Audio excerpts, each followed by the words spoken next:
3 black SUVs rumbled down the dirt road leading to Riverstone Farm, their engines cutting through the early morning quiet of Oregon's Willamette Valley.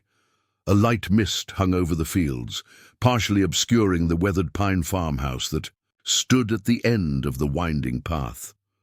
On the wraparound porch, Eleanor Blackwood paused as she set down her cup of chamomile tea, her grey-streaked chestnut hair catching the golden light of dawn. She watched the approaching vehicles with the calm, measured gaze of someone who had long ago learned to expect trouble. At her feet, Thorn, her Belgian Malinois, rose silently, muscles tensing beneath his tawny coat. Elena placed a weathered hand on his head, a small gesture that kept the dog from growling but did nothing to ease the tension radiating from them both. The leather sheath strapped to her ankle beneath her worn jeans felt suddenly heavier, a familiar weight she hadn't needed to acknowledge in nearly 7 years. Before we jump back in, tell us where you're tuning in from, and if this story touches you, make sure you're subscribed, because tomorrow I've saved something extra special for you. 2 years had passed since Jack's funeral. 2 years later, Elena had stood beside the mahogany casket of her husband, the gentle organic farmer whose laughter once filled every corner of their 80-acre homestead.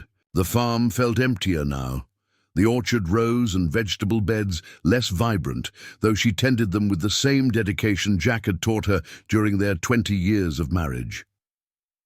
The locals in the small town of Millfield respected the quiet widow who sold heirloom vegetables and artisanal jams at the farmer's market each Saturday, her table always meticulously arranged, her transactions conducted with few words and the ghost of a smile. They spoke in hushed tones about how tragedy had turned the once warm-hearted woman into a shadow of herself, how grief had carved new lines into her face and added silver strands to her hair, despite her being only 45. What they didn't know, what no one in Millfield knew, was that Elena Blackwood had existed long before she'd taken Jack's name. Before she was the farmer's wife who made prize-winning blackberry preserves, she had been Elena Reese, one of the most accomplished close combat instructors at the CIA's specialized training facility in Virginia.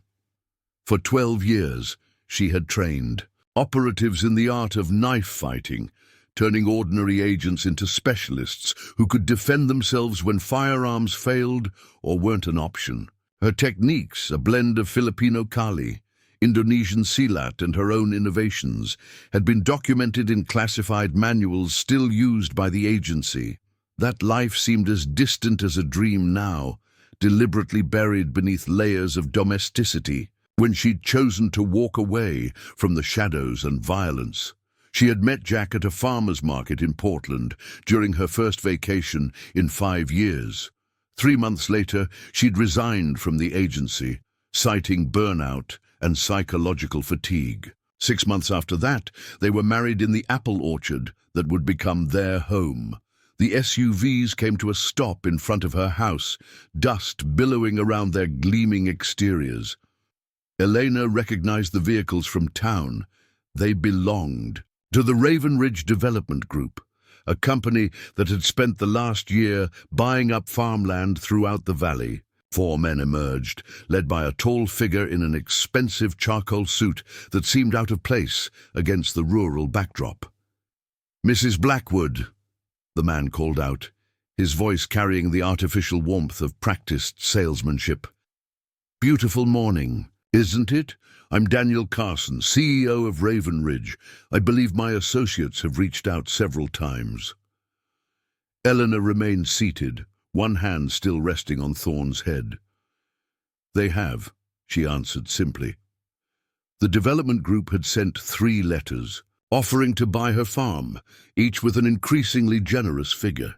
She had thrown them all away without response. Carson approached the porch steps, but stopped when Thorn's ears flattened against his head. 2 of his companions hung back by the vehicles, large men with the watchful stance of private security.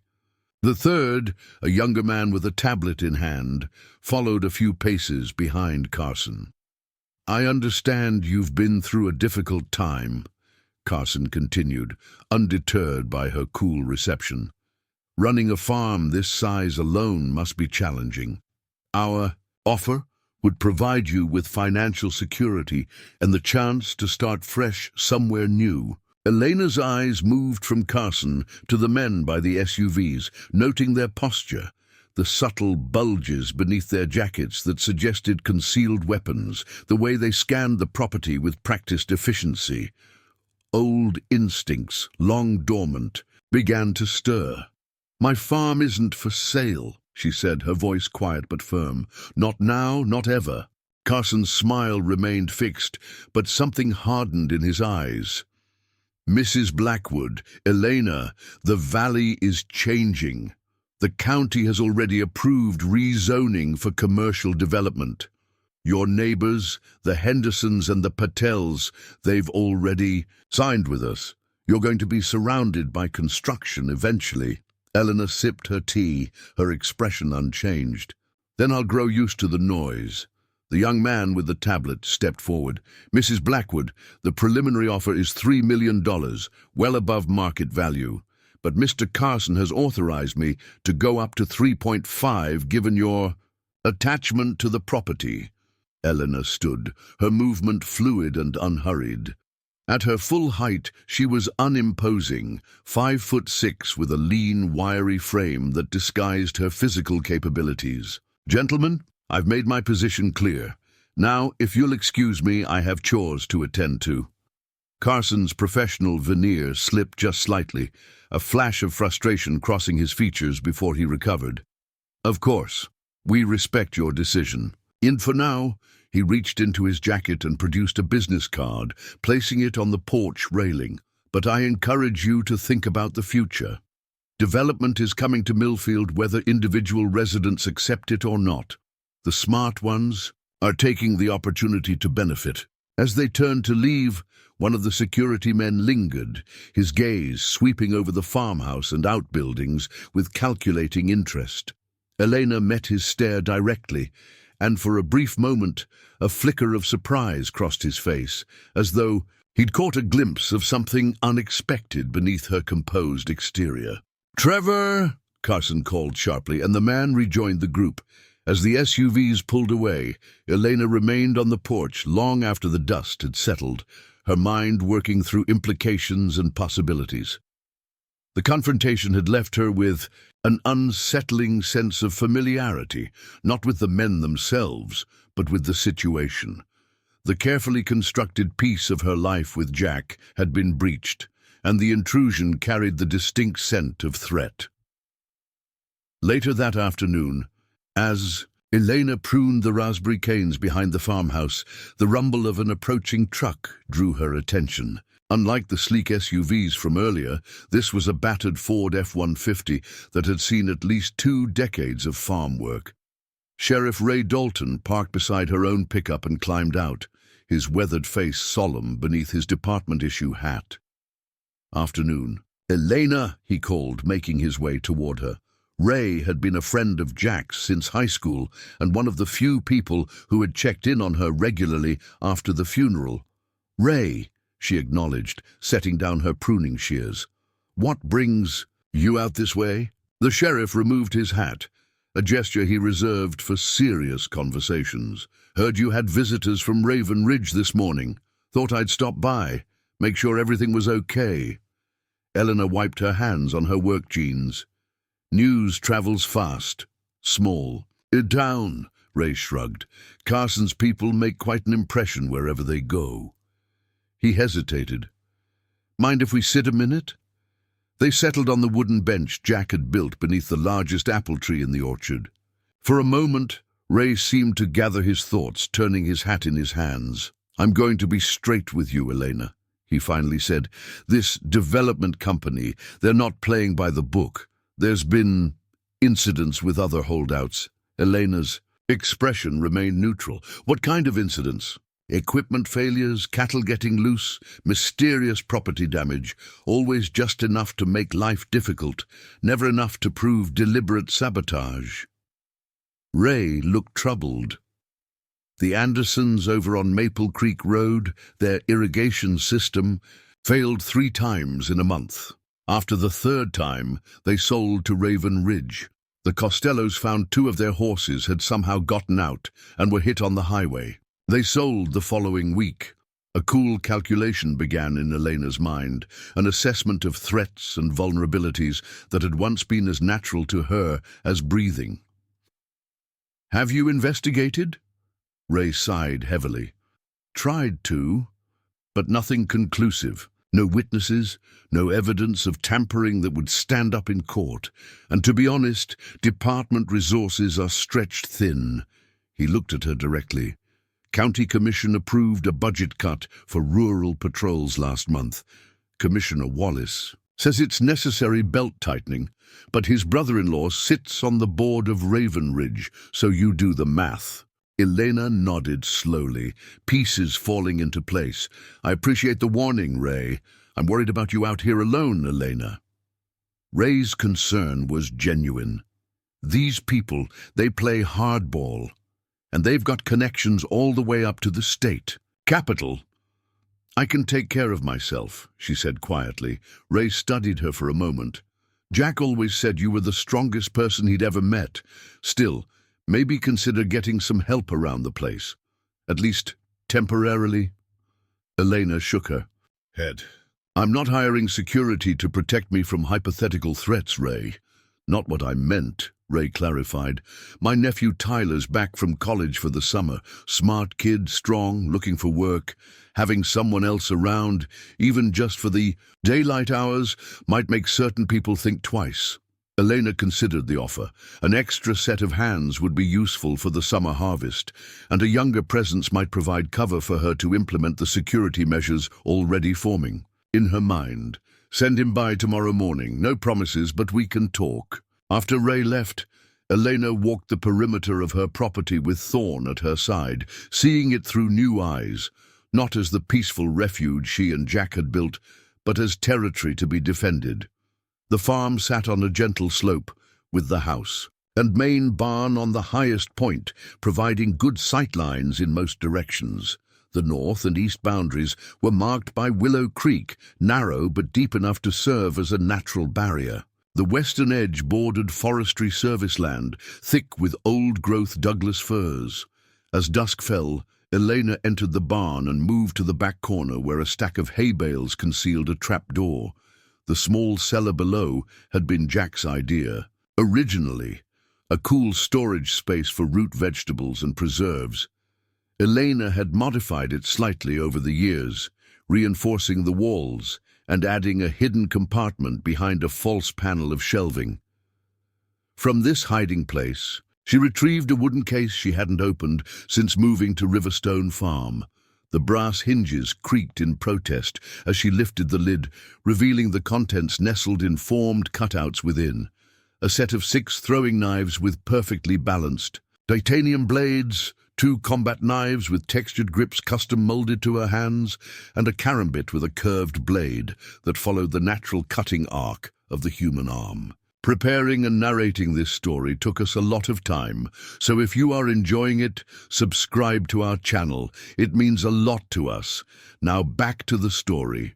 Elena ran her fingers over the weapons, memories flooding back of countless training sessions and the 3 field operations where her skills had been put to the real test. She had never enjoyed violence, had never sought the adrenaline rush that many of her colleagues craved. For her, knife fighting had been purely practical, an art form based on efficiency and precision, a way to level the playing field against physically stronger opponents. Jack had known about her past, of course. It had been one of her conditions for their relationship. No secrets about who she had been or what she had done. He had listened without judgment, had asked thoughtful questions, and in the end had simply said, "That was Elena Reese. I'm in love with Elena Blackwood, the woman you choose to be now." She had believed that choice was permanent, that she had left Elena Reese behind forever. Now, as she lifted the carambit from its velvet-lined recess, testing its familiar weight and balance, she wondered if that had been naive.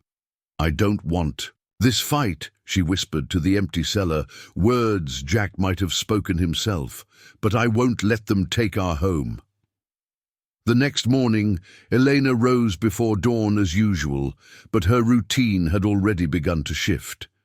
She moved through the house, methodically, checking sightlines from each window, mentally noting vulnerabilities and advantages. After feeding Thorn and letting him out for his morning patrol of the property, she went to the bedroom closet and pulled out a locked trunk that contained supplies from her previous life. Inside were items that would seem ordinary to most: high tensile fishing line, small bells, infrared motion sensors powered by watch batteries, but in her hands they would become an early warning system around the property. She had just finished sorting what she needed when Thorn's alert bark announced a visitor.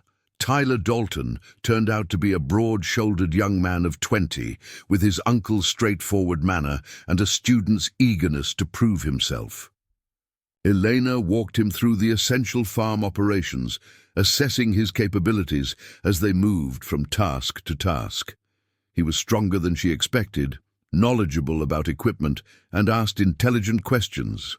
"Uncle Ray says you're short-handed since Mr. Blackwood passed," Tyler said, as they inspected the irrigation system. "I'm sorry for your loss, Mom. I met him a few times at the farmer's market when I was in high school. He always took time to explain different vegetable varieties, never talked down to me." Eleanor felt a familiar pang at the mention of Jack. That sounds like him. He believed everyone deserves respect, regardless of age or experience. She paused, then made her decision. "The job is yours if you want it. 6 days a week, daylight hours, standard agricultural wages, plus lunch." Tyler's face brightened. "Yes, Ma'am. When can I start?" "Right now," Eleanor answered, handing him a pair of work gloves. "We're reinforcing the fencing along the creek side. Today." As they worked through the morning, Elena kept finding herself impressed by Tyler's work ethic and attention to detail. Around noon, as they took a break under the shade of an oak tree, the young man hesitated before speaking. "Mrs. Blackwood, Uncle Ray mentioned you might be having trouble with those development people, said I should keep an eye out for anything suspicious." Eleanor considered her response carefully. "Your uncle worries too much, but yes, there's a company trying to pressure me to sell. I've refused, which sometimes makes people persistent." Tyler nodded seriously. "My dad lost our family's hardware store to a big chain that used some shady tactics to force him out. I know how these things can go."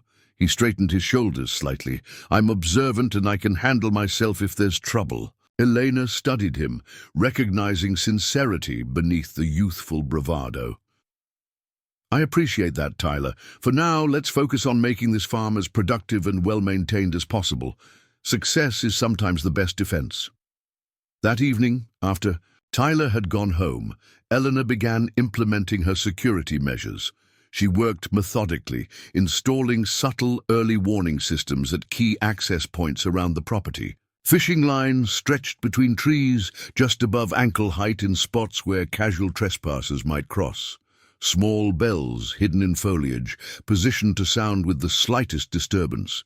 Infrared sensors at the main driveway approach wirelessly, connected to a receiver in her bedroom. As she worked, Elena felt a strange dichotomy within herself, the peaceful farmer she had become, moving in concert with the tactical specialist she had once been. The skills were still there, the muscle memory, the strategic thinking, as though they had been patiently waiting beneath the surface of her new life.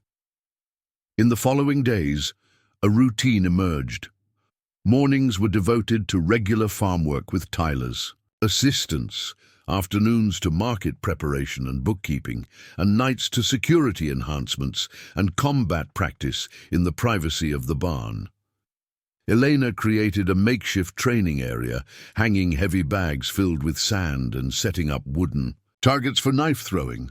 Each evening, she ran through drills that had once been as natural as breathing, footwork patterns, striking combinations, draw and throw sequences. At first, her movements were stiff, her timing off by fractions of seconds that would matter in a real confrontation. But with each session, the old fluidity returned, muscle memory reawakening after years of dormancy. A week passed without incident, then another. Elena began to wonder if Ray's warnings had been exaggerated, if the pressure from Raven Ridge would remain limited to business offers and veiled suggestions. Then, on a Tuesday evening as she was closing up the barn, Thorn's warning bark cut through the twilight.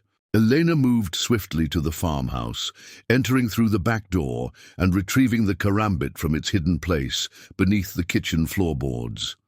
From the front window, she observed two men examining her pickup truck, their movements furtive in the fading light. One knelt beside the front tire, while the other kept watch, his hand occasionally moving toward the small of his back, where Elena suspected a weapon was concealed.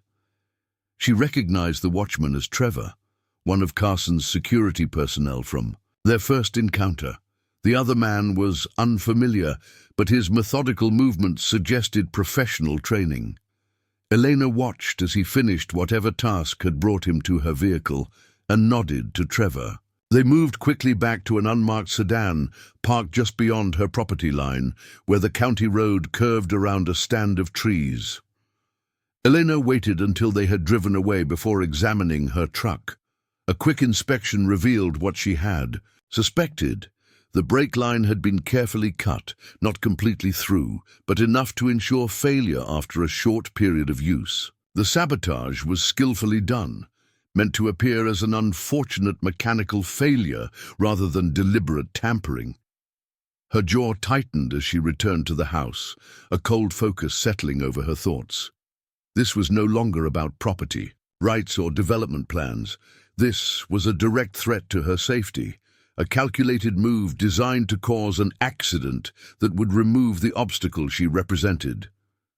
The line had been crossed. Now, it was time for Elena Blackwood to reveal what lay beneath the quiet widow's exterior, the precise, lethal expertise of Elena Reese. The morning after discovering the sabotaged brake line, Elena rose earlier than usual. She had spent half the night repairing her truck, her hands working with mechanical precision while her mind calculated possible responses. By dawn, she had reached a decision. It was time to shift from defensive to proactive. She called Tyler and left a message, asking him to take the day off, then drove into Millfield. The small downtown consisted of just 3 blocks of businesses, most housed in century-old brick buildings that had witnessed the town's evolution from logging outpost to agricultural community. Eleanor parked in front of Millfield Hardware, owned by Hank Wilson, one of the few merchants who had resisted the economic pressures squeezing small businesses throughout the region. The bells above the door jangled as she entered. Hank looked up from the counter where he was repairing a customer's chainsaw, his weathered face breaking into a genuine smile. Elena Blackwood, twice in 1 month. Must be some kind of record, he said, wiping his hands on a shop rag. Elena returned, his smile with a small one of her own. Need some supplies, Hank. Some are not on the regular shopping list. Hank raised an eyebrow but nodded. Whatever you need, if I don't have it, I can order it. Over the next half hour, Elena filled a basket with items that seemed innocuous individually, but would serve specific purposes in her security plan. Heavy-gauge wire, specialized adhesives, battery-powered LED lights with motion sensors, and several other components. As Hank rang up her purchases, he leaned across the counter and lowered his voice. Heard Carson and his boys paid you a visit. Are you holding out okay out there on your own? I'm managing, Elena replied, her tone neutral. Hank studied her for a moment. You know, my nephew works for the county records office. Says there's Something fishy about those Raven Ridge permits. Land surveys rushed through, environmental impact statements rubber-stamped. He shook his head. Just saying, you're not the only one with concerns about these people. Elena nodded thoughtfully. Thanks, Hank. Good to know where things stand.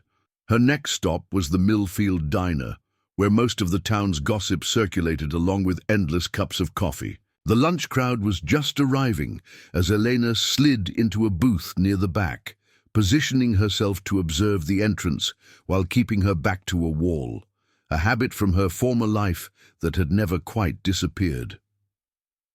Nancy Fletcher, the diner's owner and head waitress, approached with a coffee pot and a surprised expression. "Elena, don't usually see you in town midweek." "Thought I'd treat myself," Elena said. "Any chance the daily special is still meatloaf?" "For you it is," Nancy replied with a wink, filling Elena's cup. "How's the farm doing this season?" "Holding its own. Berries are coming in strong." Nancy glanced around before leaning closer. "Heard you turned down Raven Ridge. Again, must have made Carson's blood pressure spike." Elena sipped her coffee. "You hear anything else about them? Or about farms that have been sold?" The waitress's expression turned serious.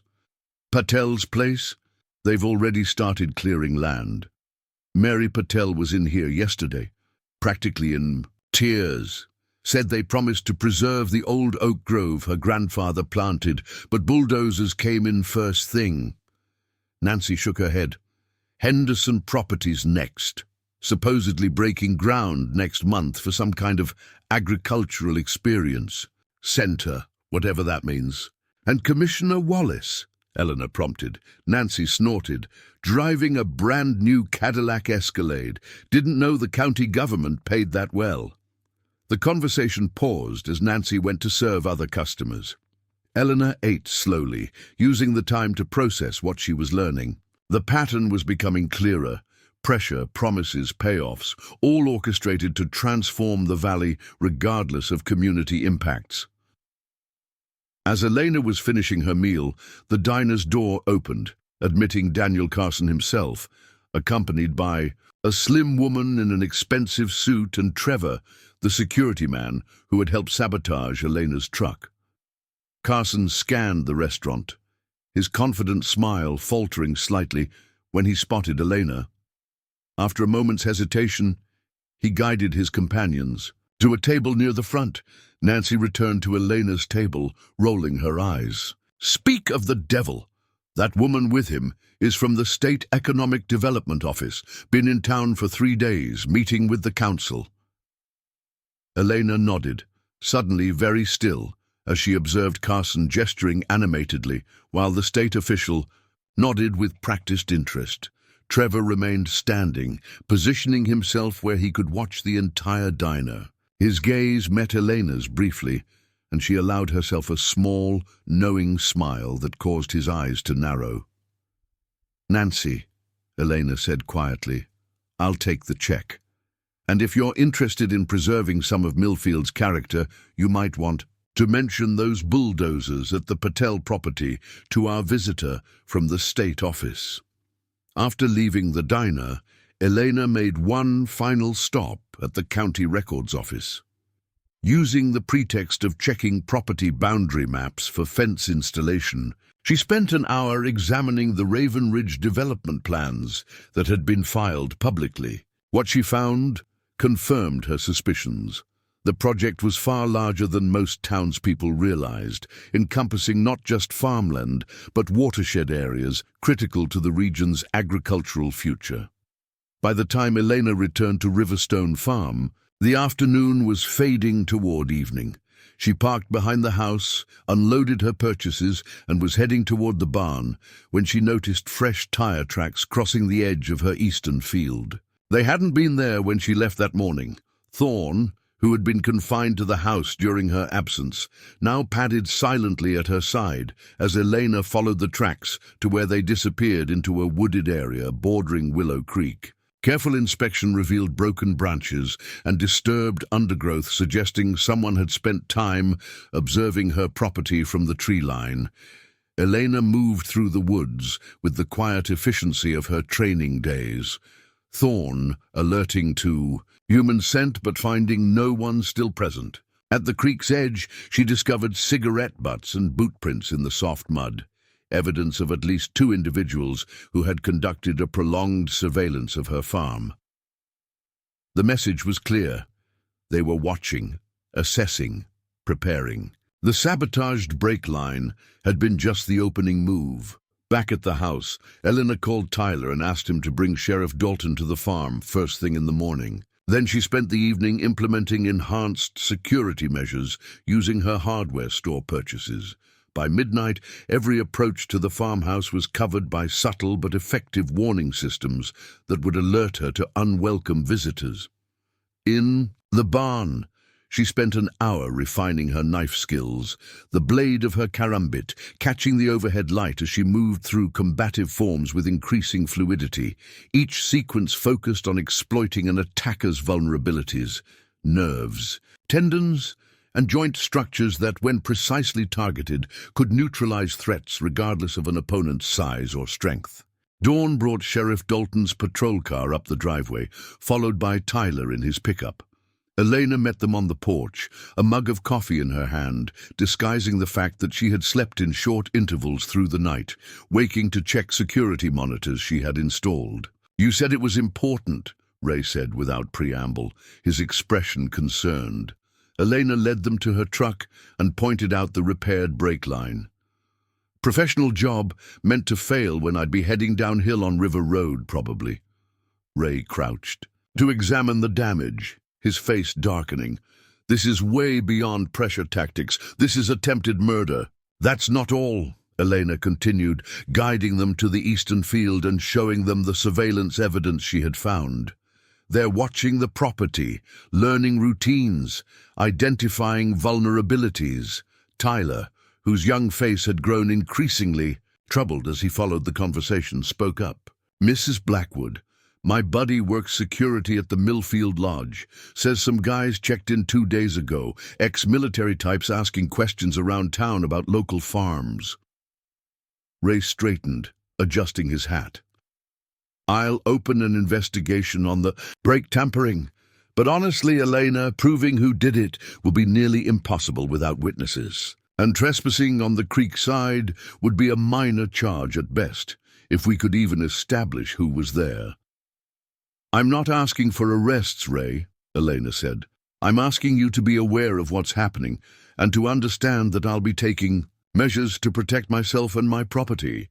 The sheriff studied her, something in her tone causing him to look at her with renewed attention. "What kind of measures exactly?" "Legal ones," she replied evenly, "but effective." After they left, Eleanor spent the morning working with Tyler, instructing him on additional security awareness as they handled the farm chores. The young man proved to be an eager student, quickly grasping the importance of varied routines and constant observation.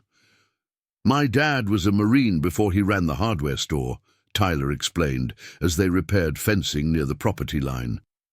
"Taught me to always know my surroundings. Never thought I'd be using those lessons on a berry farm, though." Elena handed him a roll of wire. "Your father sounds like a wise man." "He was," Tyler said quietly. "Died 2 years ago. Cancer." Elena felt an unexpected connection with the young man, recognizing the shadow of loss that they shared. "I'm sorry." "Tyler, it doesn't get easier, but you learn to carry it differently after a while." The afternoon brought another unwelcome visit. Elena was in the raspberry patch, harvest basket in hand, when the sound of approaching vehicles reached her. This time, only one black SUV appeared, but it was accompanied by a Millfield police cruiser. Carson emerged from the SUV, while Officer Pete Martinez, the department's newest and youngest member, stepped out of the patrol car. Elena sat down her basket and walked to meet them, keeping a relaxed posture that belied her internal alertness. Thorn followed at her heels, his usual place when strangers approached. "Mrs. Blackwood," Carson greeted her, his corporate smile firmly in place. "I hope today finds you well." "Mr. Carson," she replied neutrally. Officer Martinez. The young officer looked uncomfortable, shifting his weight from foot to foot. Ma'am, Mr. Carson has filed a complaint. Says you made threatening statements to his security personnel yesterday at the diner. Eleanor raised an eyebrow. Did he specify what threat I supposedly made, officer? Martinez glanced at Carson, who smoothly interjected, You smiled at my head. Of security in a manner he found explicitly threatening, given the context of our previous discussions about your property. Elena allowed herself a small laugh, the sound devoid of humor. You're filing a police report about a smile, Mr. Carson. I wasn't aware that it was a crime in Millfield. It's the context that concerns us, Carson continued, his voice hardening slightly. My people have reported feeling unsafe when conducting legitimate business near your property. Given your unusual behavior, we felt it prudent to document these concerns officially.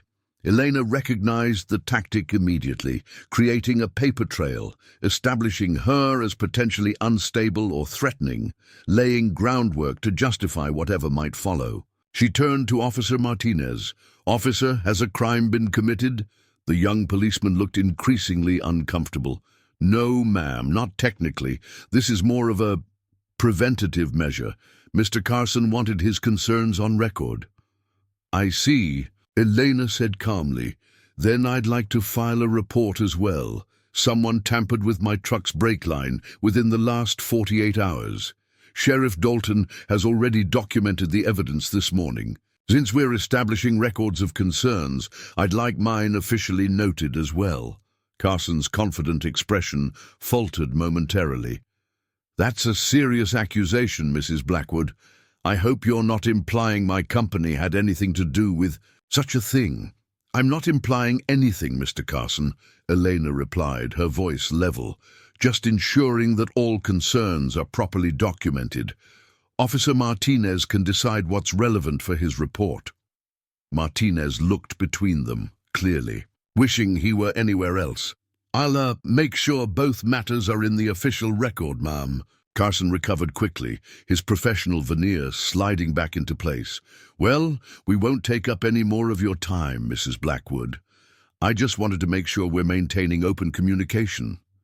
He turned to leave, then paused. Oh, I should mention, the State Economic Development Office has designated this area for priority commercial expansion. The Governor's office is quite supportive of our vision for Millfield's future.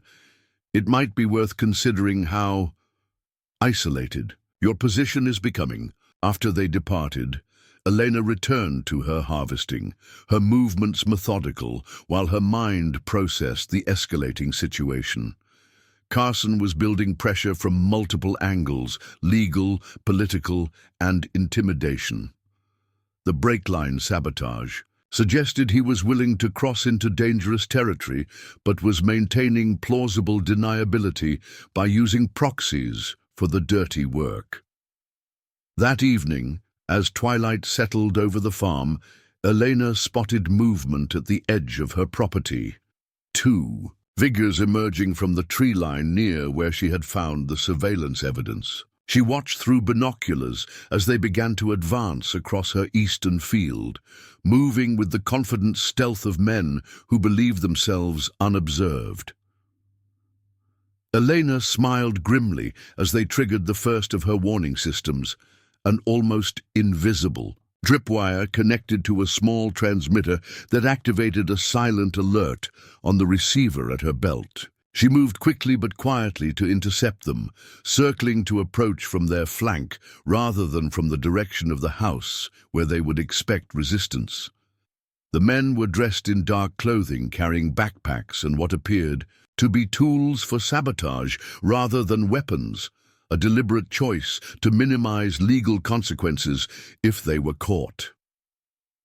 Elena recognized Trevor immediately, his distinctive silhouette visible even in the fading light. The second man was larger, moving with the heavy confidence of someone who relied on physical intimidation. They approached her main barn, unaware that Elena had positioned herself behind an equipment shed 30 yards away. She waited until they were fully committed to their task, Trevor keeping watch while his companion began to work on the barn's circuit breaker panel before she made her presence known. "You're trespassing," she called out, her voice calm and clear in the evening air. Both men startled, spinning toward the sound. Trevor recovered quickly, adopting a casual posture. "Mrs. Blackwood, seems we've gotten turned around looking for state land access. Sorry to disturb you." "With wire cutters and a backpack full of accelerants?" Eleanor asked, stepping forward, into the open space between buildings. "That's an unusual hiking kit." The larger man moved slightly, positioning himself to rush her if necessary. Trevor's hand drifted toward his waistband. "You've got quite an imagination, lady. We're just passing through." "No," Elena said, her voice dropping lower. "You're leaving now while you still can." Something in her tone, a quiet certainty beyond mere bravado, caused Trevor to hesitate. He studied her more carefully, noticing for the first time how she had positioned herself, how her stance suggested not fear, but readiness. "Come on, Jim," he said to his companion, making a slight gesture with his head. "The lady wants us off her property." The larger man, Jim, looked disappointed but nodded. "Sure thing. No harm done." They began to move away, angling toward the property line rather, then back the way they had come. Elena maintained her position, tracking their movements. When they were about 50 yards distant, Trevor stopped and turned back toward her. "This isn't going to end the way you think, Mrs. Blackwood," he called, his voice carrying across the darkening field. "Smart play is to take the money while it's still on the table." "Your concern is noted," Elena replied evenly. "Not concern, just professional observation." Trevor's voice hardened. "I've seen how these situations play out for stubborn holdouts. Never pretty." "Then you should recognize a professional warning when you hear one," Elena responded, allowing a trace of her former self to surface in her voice. "Next time you step foot on my property uninvited, you won't be walking off it." Jim laughed derisively. "Big talk from a farmer's widow." Trevor, however, had gone very still, something in Elena's demeanor finally registering with his security training. He studied her with narrowed eyes, recognizing the incongruity between the quiet widow and the confident woman who now confronted them without fear. "Let's go," he said to Jim, his tone suddenly serious. "We're done here for tonight." As they disappeared into the darkness, Elena remained motionless, listening until she was certain they had truly departed. Then she moved swiftly to assess what they had been attempting at the barn. The circuit breaker panel showed signs of tampering. They had been preparing to cause an electrical fire that would have spread quickly through the hay storage. Elena worked methodically to secure the panel and place additional warning sensors around the barn perimeter. By the time she finished, the moon had risen, casting silver light across the fields Jack had loved so deeply. The confrontation marked a turning point. Carson's men had moved beyond intimidation to direct action, and Elena had revealed that she was not the helpless widow they had expected. The game had changed, and while they might not yet understand exactly who they were dealing with, they had glimpsed enough to know their assumptions had been dangerously wrong. In the farmhouse kitchen, Elena made a single phone call to a number she hadn't used in 7 years. When the line connected, she spoke just 3 words: "Reese, accessing resources." After a brief pause, a neutral voice responded, "Authentication required. Sierra Echo 9. 2 Delta Whiskey," Eleanor recited from memory, the code sequence permanently etched in her mind, despite the years of disuse. "Authentication accepted. Resource parameters? Information only. Target: Raven Ridge Development Group. Principals, operations, security personnel. Acknowledged. Timeline: immediate. Stand by for secure transmission." Elena set down the phone. a familiar calm settling over her. Phase 2 had begun. Carson and his men had determined the rules of engagement through their actions. Now it was time to know exactly who she was dealing with, and to ensure they understood exactly who they had challenged. The secure transmission arrived at dawn.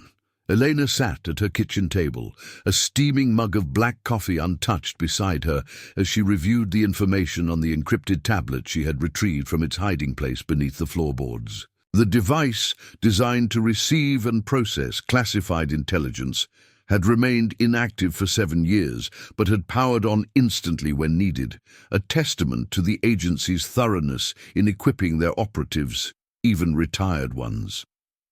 What scrolled across the screen painted a far more complex picture of Raven Ridge Development Group than public records had revealed. The company was merely the public face of a network of shell corporations, leading back to Nexus Global Holdings, a conglomerate with interests ranging from agribusiness to private military contracting. Financial records showed massive capital, investments in the Millfield region, far more than a simple commercial development would justify.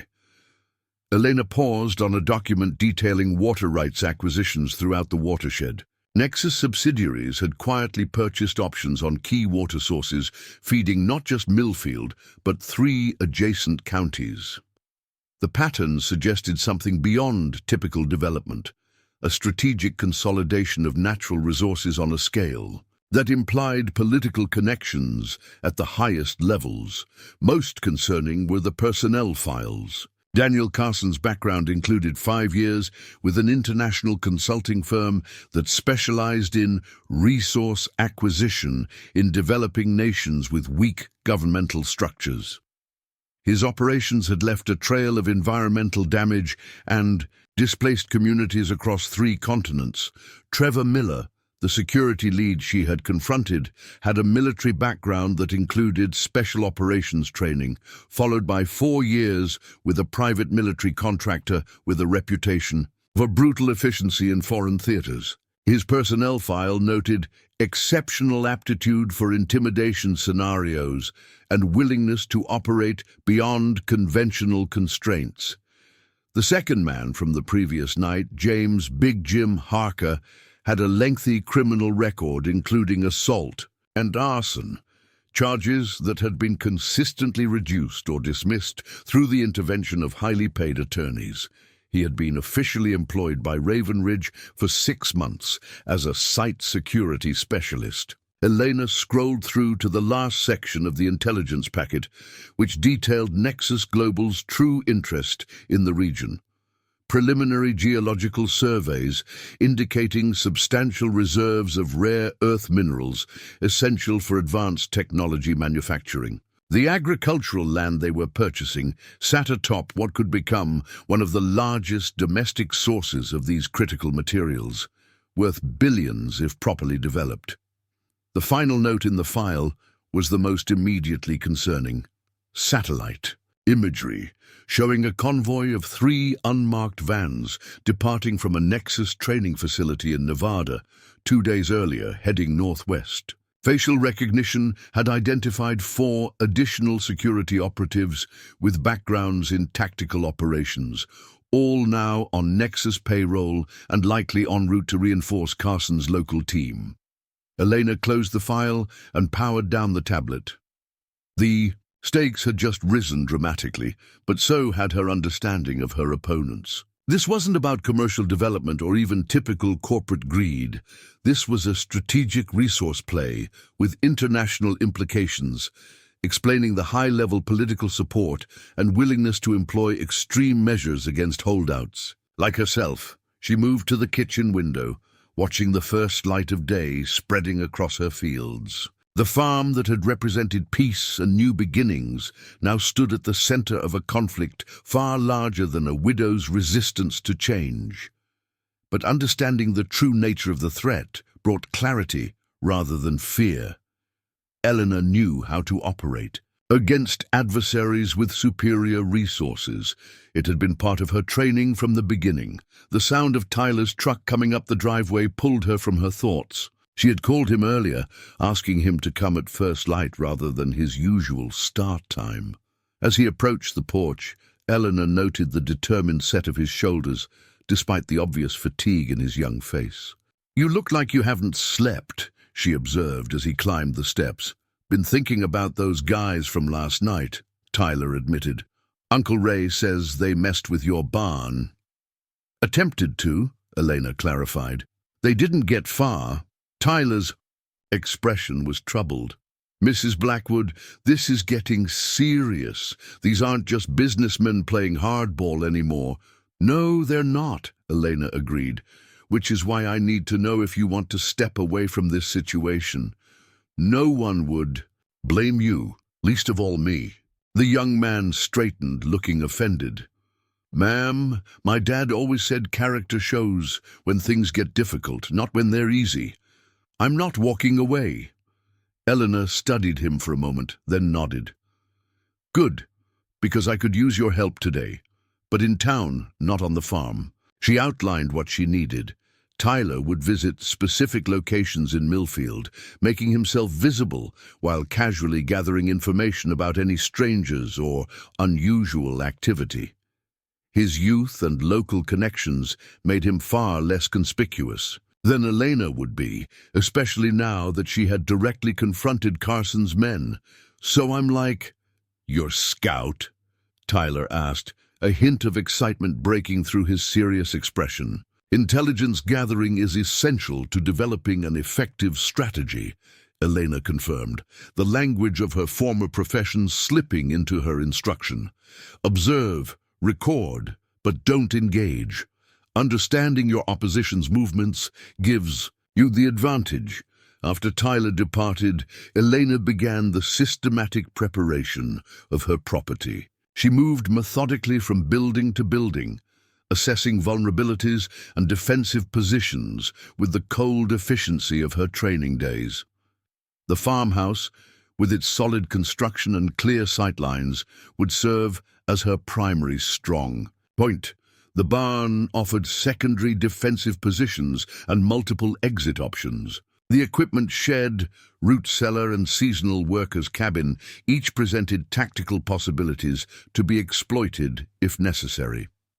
By mid-morning, Elena had mapped the entire property in her mind as a tactical environment rather than merely a home. She had identified optimal approaches and retreat routes, established rally points in case of separation, and prepared contingency plans for various scenarios. The farm's topography, gently rolling with strategic elevation points, provided natural advantages that she fully intended to exploit.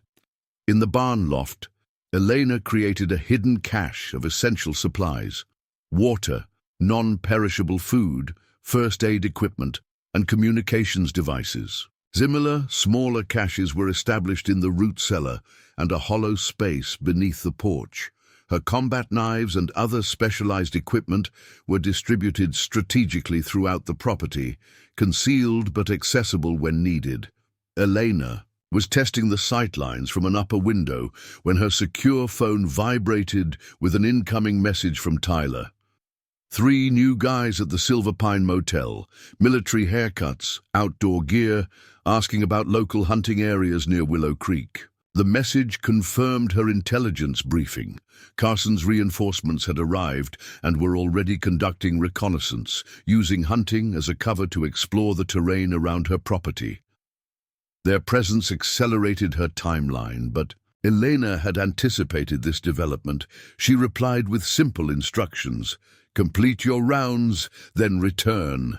Normal routine. While waiting for Tyler's return, Elena contacted Sheriff Dalton, deliberately using the non-secure landline that Carson's team would likely be monitoring by now.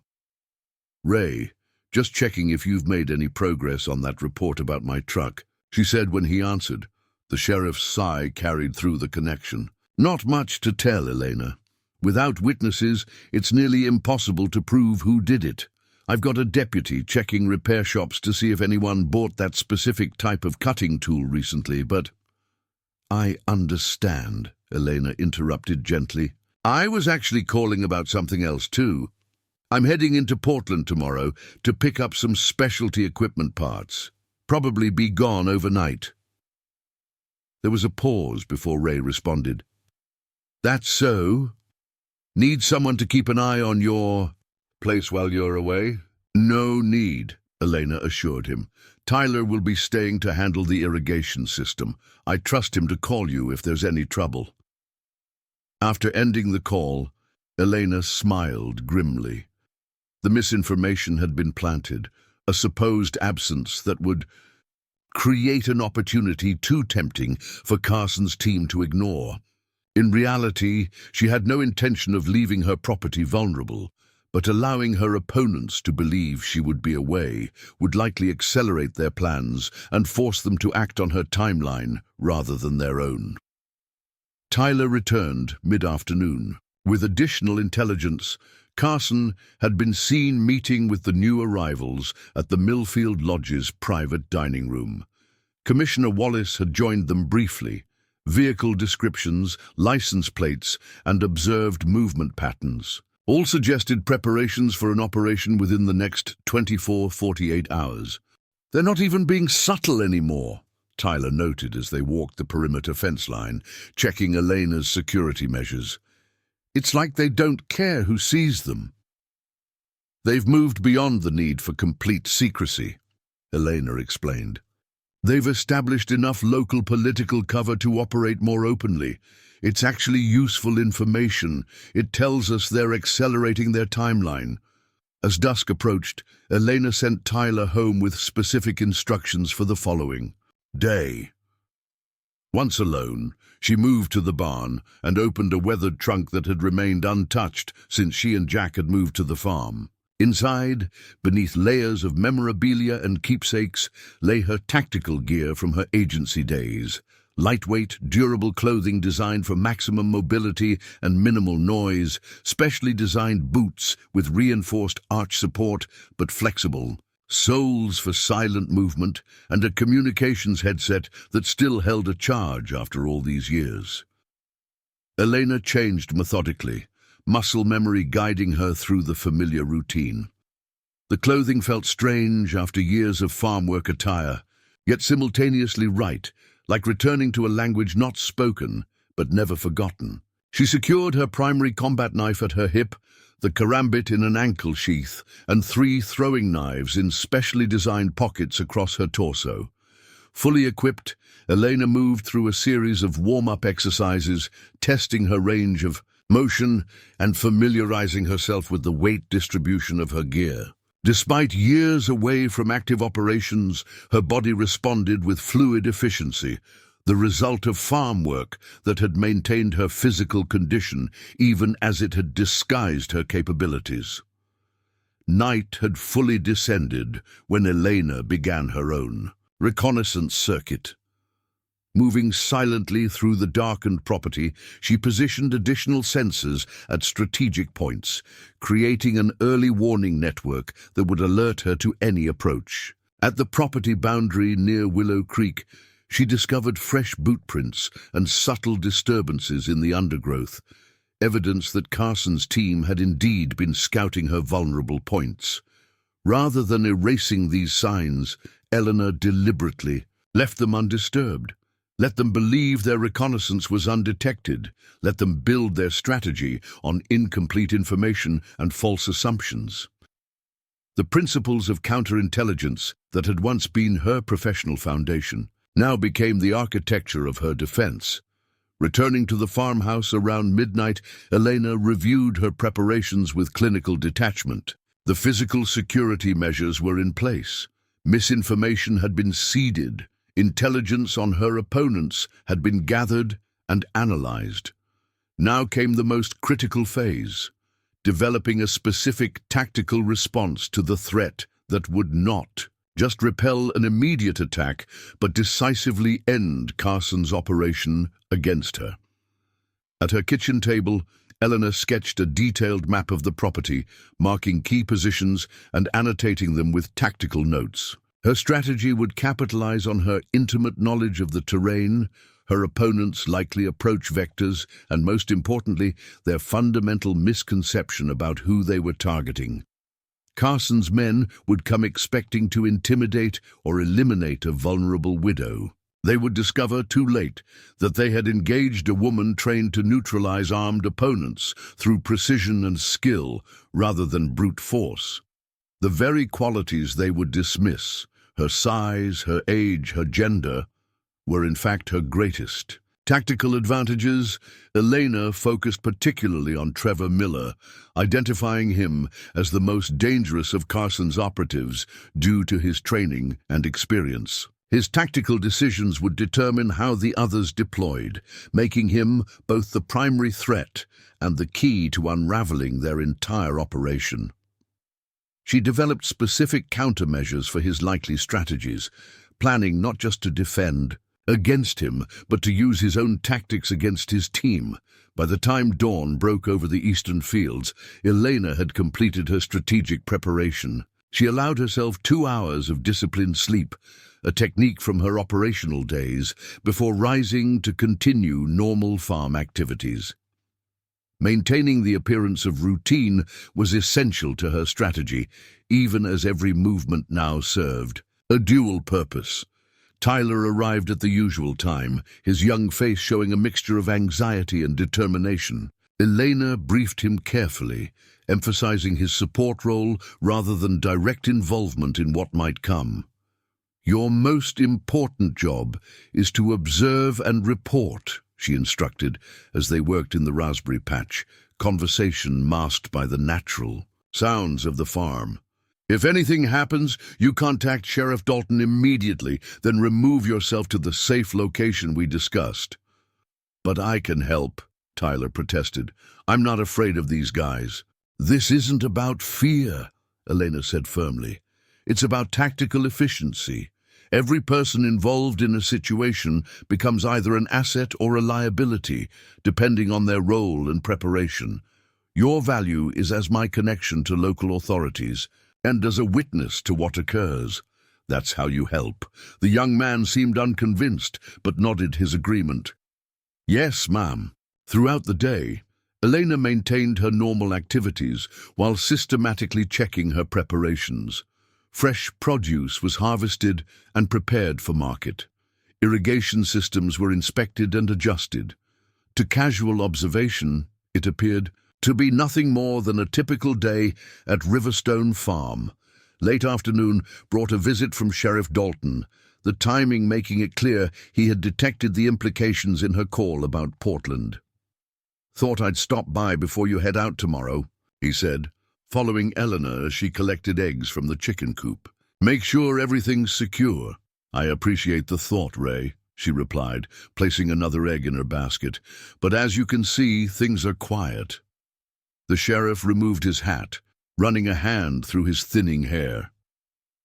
"Elena, I've known you since you married Jack. Never been one to pry into folks' business, but I can't help noticing you don't seem overly concerned about people tampering with your truck or trying to burn down your barn." Elena paused, weighing how much to reveal. To the well-meaning lawman, "I've dealt with difficult situations before, Ray, before I met Jack." "Military," he guessed. "Something like that," she allowed. "Let's just say I'm not as vulnerable as Carson's people might think." Ray studied her with new consideration. "You're planning something. That's why you put out word about going to Portland when you've got no intention of leaving." Elena met his gaze directly. "If someone believes I'll be away and decides that creates an opportunity, that's their mistake to make. I should station a deputy out here," Ray said, though his tone suggested he already knew her response. "That would only delay the inevitable," Elena pointed out. "Better to resolve this situation decisively than prolong it." The sheriff replaced his hat, his expression troubled. "You know I can't officially condone whatever you're planning." "I know," Eleanor acknowledged. "All I ask is that you respond quickly when Tyler calls, and that you remember who initiated this conflict." After Ray departed, Elena completed her final preparations as evening approached. She briefed Tyler one last time before sending him home, with instructions to return before dawn, positioned as part of their normal farming routine, but in reality, timed to coincide with the most likely window for Carson's operation. Alone once more, Eleanor moved through the farmhouse, barn, and outbuildings in a final inspection circuit. Every tool was in its place, every escape route was confirmed, every contingency considered. As darkness settled over Riverstone Farm, she took up position in the farmhouse's second-floor guest room, which offered optimal visibility while remaining inconspicuous from outside. The secure tablet on the bedside table displayed feeds from motion sensors positioned around the property. Elena's combat knives lay within easy reach, cleaned and honed to razor sharpness. A lightweight pack containing essential supplies stood ready by the door. She had entered the calm mental state that had once been her professional foundation. Alert but relaxed, aware but focused, prepared for whatever might come. Hours passed in disciplined vigilance. The quarter moon rose, casting silver light across. The fields Jack had loved. Elena thought of him briefly, wondering what he would make of the situation. His gentle nature had balanced her harder edges, his optimism softening the cynicism her work had instilled. Yet he had also respected her capabilities, and had understood that beneath her quiet farm wife exterior lived a woman of exceptional skills. "I wish you didn't need to be her again," she could almost hear him say, "but I'm glad you can be when necessary." Shortly after midnight, the first alert silently activated on her tablet. Motion detected at the eastern property line near Willow Creek. Elena watched as additional sensors triggered in sequence, mapping the careful approach of multiple individuals. Moving with tactical discipline toward her home, she smiled grimly in the darkness. Carson's team had taken the bait, believing her absent and the farm vulnerable. They were about to discover how severely they had underestimated Elena Blackwood, and how deadly a mistake that would prove to be. Elena moved silently through the darkened farmhouse, her movements precise and economical as she tracked the approaching intruders on her tablet. 5 heat signatures advanced in a standard tactical formation, 2 flanking elements with 3 moving up the center, maintaining professional spacing and communication discipline. Their approach suggested a military or law enforcement background, confirming what she already knew about Carson's reinforcements. Rather than preparing for immediate confrontation, Eleanor implemented the first phase of her strategy: observation. Knowledge of enemy capabilities and tactics would prove more valuable than any premature engagement. She positioned herself at a second-floor window with a clear view of the eastern approach, using a specialized night vision monocular from her equipment cache. The team moved with practiced efficiency, using the tree line for cover as they approached. Through her monocular, Elena identified Trevor leading the operation, directing the others with hand signals. The additional operatives carried tactical gear, including what appeared to be zip ties, duct tape, and small equipment bags. Tools for subduing and controlling a target rather than eliminating one. This confirmed her assessment that they intended to neutralize and pressure her rather than resort to lethal force immediately. Elena permitted herself a small, cold smile. Their restraint would become their vulnerability. As the team reached the edge of the open ground surrounding the farmhouse, they paused for final coordination. Eleanor saw Trevor distribute communication earpieces and check weapons, standard semi-automatic handguns carried concealed rather than the more conspicuous tactical firearms that would incriminate them if discovered. Again, this suggested their plan involved intimidation and coercion rather than immediate elimination. When they began their final approach, Elena silently withdrew from the window and moved to the rear staircase. Their plan was clear now. A standard breach and secure operation, likely focused on subduing her quickly to minimize resistance. They would expect to find her either asleep or if alerted to their presence, attempting to escape or call for help. Instead, Elena slipped out a side door and circled behind the barn, using the shadows and her intimate knowledge of the terrain to position herself behind their approach vector. From this vantage point, she could observe their entry into the house while remaining undetected, gathering intelligence that would inform her response. The tactical team converged on the farmhouse with textbook precision. 2 operatives secured the perimeter, while Trevor and 2 others prepared to breach the main entrance. Their coordination spoke of extensive training and shared operational experience. These were not hired thugs, but professionals accustomed to working as a unit. Elena activated the first of her countermeasures as they approached the porch, a subtle manipulation of her home security system that would create the impression of functionality while actually having been disabled. The small green light above the door continued to glow, suggesting the alarm remained active, but the system would register no breach when they entered. Trevor's team took the bait, spending precious minutes bypassing what they believed to be an active security system.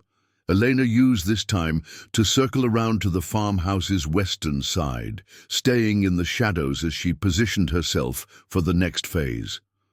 Her knife remained sheathed. This was not yet the moment for direct engagement. The team finally breached the farmhouse, entering with practiced coordination that confirmed their professional background. Elena monitored their room-clearing procedure through subtle vibrations and sounds, mapping their movements through her home. When they discovered her bedroom empty, their search pattern became more urgent, communication increased, and the first signs of confusion emerged in their operation. Elena allowed this disorientation to build, knowing that uncertainty would erode their tactical discipline. After 15 minutes of fruitless searching, the team regrouped on the main floor. Through an open window, she could hear fragments of their conversation. "Not here. House is clear. Supposed to be gone tomorrow, not tonight. Check the outbuildings. She has to be somewhere." Elena retreated silently as 2 operatives moved toward the barn, while Trevor and the others maintained position at the house. This division of forces created exactly the tactical vulnerability she had anticipated.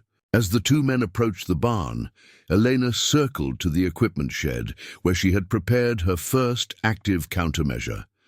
From within the shed, she triggered a subtle diversion, a small, battery-powered device that created the sound of movement in the hayloft. The noise was just enough to draw the attention of the approaching operatives without alerting those at the house. As expected, the men diverted to investigate, entering the barn with weapons drawn, but confidence intact. They still believed they were hunting an unsuspecting widow, not being maneuvered by a trained operative. Elena gave them 30 seconds to begin searching the hayloft before she made her move. Moving with silent efficiency, she approached the barn's side entrance, waiting until both men were fully committed to their search of the upper level. Then she implemented her first direct action, not an attack, but a strategic isolation. With quick, practiced movements, she secured the barn door with a specially prepared locking mechanism, effectively separating these 2 operatives from their team. Elena retreated to the shadows as the men discovered their predicament. Their frustrated attempts to contact Trevor via their communication devices revealed the second part of her strategy, the barn's metal roof and specially installed signal jammers had created a dead zone for their equipment. They were now effectively cut off from command and support. Rather than confronting them immediately, Elena returned her attention to the farmhouse, where Trevor and his remaining operatives were growing visibly agitated by the loss of contact with their team members. As they prepared to investigate, Elena implemented her next countermeasure, a strategically placed device that simulated the sound of a vehicle approaching from the county road. The diversion worked perfectly. Trevor immediately directed his team to defensive positions, concerned about unexpected witnesses to their operation. In their haste to avoid detection, they abandoned their search pattern and retreated to cover positions near their original approach vector. Elena used this opportunity to access her secure phone, sending a pre-arranged signal to an unexpected ally, Nancy Fletcher, from the Millfield diner. The text message contained only 3 words: "Delivery status update." Within minutes, headlights appeared on the county road as Nancy's ancient station wagon approached the farm. The diner owner had agreed to Elena's unusual request the previous day, believing she was simply helping check on a friend's property.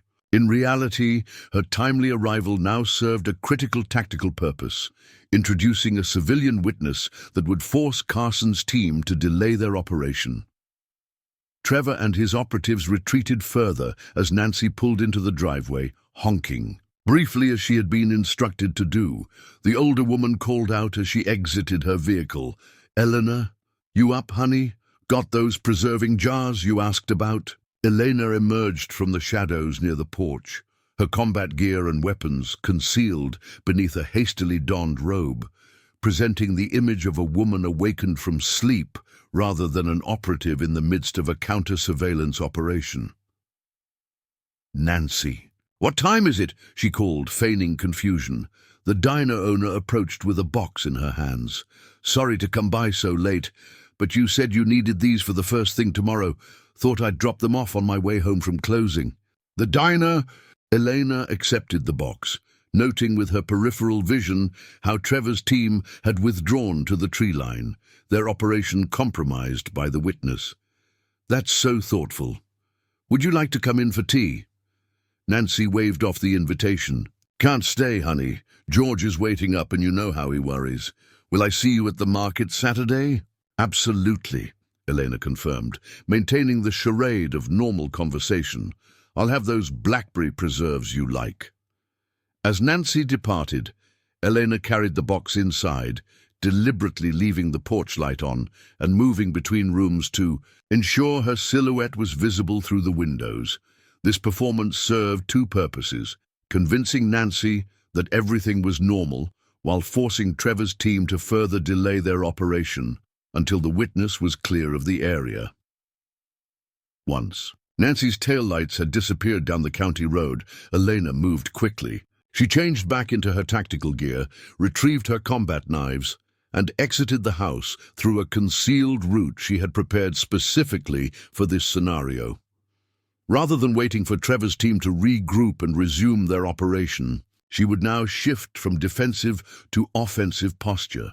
The 2 operatives remained trapped in the barn, their increasingly agitated attempts to escape or communicate creating useful background noise that masked Elena's movements as she circled to intercept Trevor's position. The tactical team leader had withdrawn his remaining personnel to the tree line at the eastern property boundary, likely to reassess and reformulate their plan. Elena used her knowledge of the terrain to approach their position from an unexpected angle, moving through a drainage culvert that ran beneath part of the eastern field. This route, invisible on standard satellite imagery and unknown to anyone who hadn't worked the land as she had, allowed her to emerge within 30 yards of their position without crossing open ground. From her concealed vantage point, she could hear Trevor's tense conversation with his remaining operatives. "Blown for tonight. We will regroup and come back tomorrow." "What about Johnson and Martinez in the barn? They'll figure a way out or we extract them at first light." Carson was clear: no exposure, no witnesses. Elena had confirmed what she needed to know. The operation was directed by Carson personally, and maintaining deniability was their priority. This aligned with her intelligence assessment and validated her strategy of forcing them to retreat rather than engaging directly. As Trevor's team prepared to withdraw, Elena implemented the final phase of her night's strategy. Rather than revealing herself or pursuing them, she placed a small tracking device on their vehicle using a specialized launcher from her equipment cache. The passive transmitter would provide her with movement data for the next 72 hours, allowing her to anticipate their next approach. Elena permitted Trevor and his remaining operatives to depart, their mission a failure, but their personnel largely intact. This restraint was calculated. She needed them to report their experience to Carson, to plant the first seeds of doubt about the true nature of their target. The psychological impact of a failed operation against what they had believed to be a vulnerable widow would be far more valuable than capturing or neutralizing them directly. Once Trevor's vehicle had departed, Elena returned her attention to the two operatives still secured in the barn. Rather than confronting them immediately, she accessed her secure phone and made a call to Sheriff Dalton. "Ray, Elena Blackwood, sorry to wake you, but I've got trespassers locked in my barn. Armed men who broke into my home about an hour ago. I managed to trap two of them when they came to search the outbuildings." The sheriff's voice was instantly alert despite the late hour. "Jesus, Elena, are you hurt? Did they—" "I'm fine," she interrupted, "but I'd appreciate it if you could come out and deal with them officially. I have Nancy Fletcher as a witness to suspicious activity on my property tonight as well." "Stay put and stay hidden," Ray instructed. "I'll be there in 15 minutes with deputies." Elena ended the call and prepared for the next phase of her strategy. The arrival of law enforcement would create an official record of the incident, forcing Carson to distance himself from the operation and complicating his ability to mount similar attempts in the future. More importantly, it would begin to draw public attention to the situation at Riverstone Farm, making it increasingly difficult for Raven Ridge to operate in the shadows. While waiting for the sheriff, Elena took the opportunity to gather evidence, photographing footprints, documenting the tools the intruders had carried, and securing a water bottle one operative had left behind, complete with fingerprints and potential DNA evidence. This material wouldn't just support potential legal action, it would serve as leverage in the complex game now unfolding.